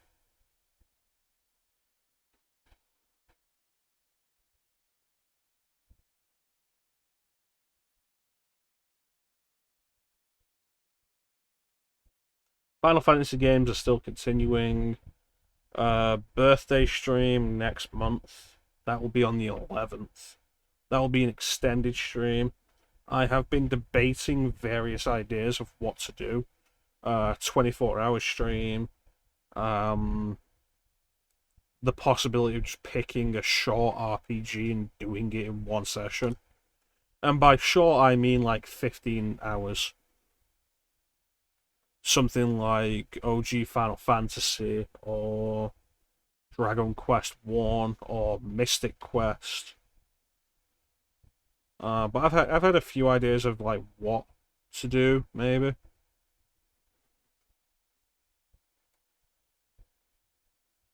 So like we'll see how that goes. But yeah, birthday stream will be something I look forward to. During the birthday stream, I will be in the Discord on voice chat with an open invitation to everybody on the Discord to join, to pop in and chat about whatever while we play games.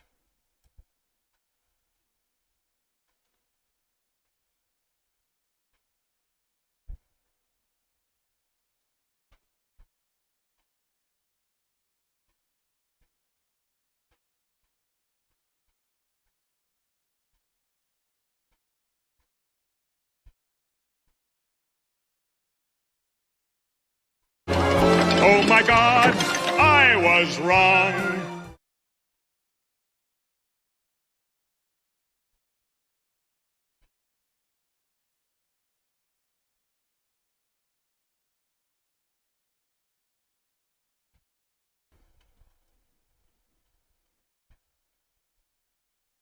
That's pretty much it.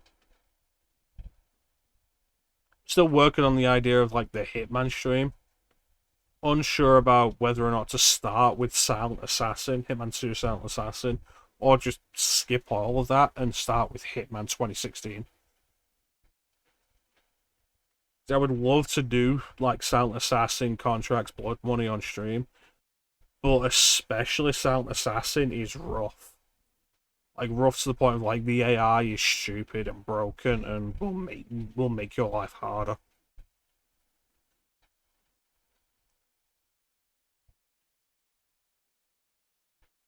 But like that was the game where Hitman started to really feel like an idea though. And then Contracts improved it. Blood Money was like a really good execution of that. And then Absolution was a step backwards under Square.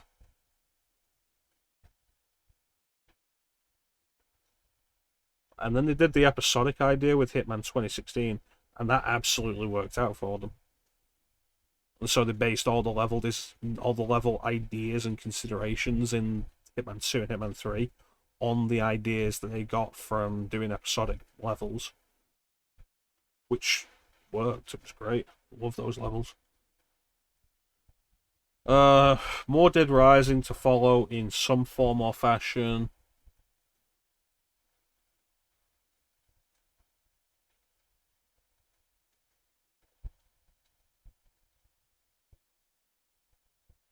The Final Fantasies will continue. Um,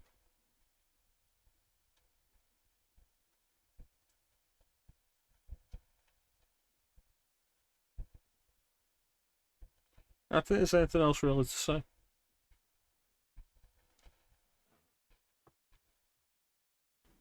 So I want to thank everybody for joining me. Yeah, I really appreciate the support. Big special thank you to everybody in chat. Chat is always the best part of the stream.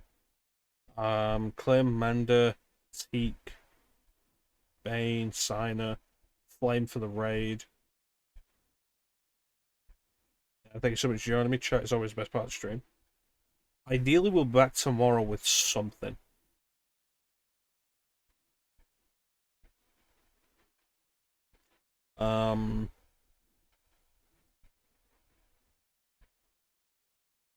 Yeah. Yeah, that's pretty much it. So there's not really anything else to say except thank you all for watching. Have yourselves a fantastic time of day. And let me get another random sound alert for us to end on. It should be fun. Here we go. Stop! Stop! He's already dead.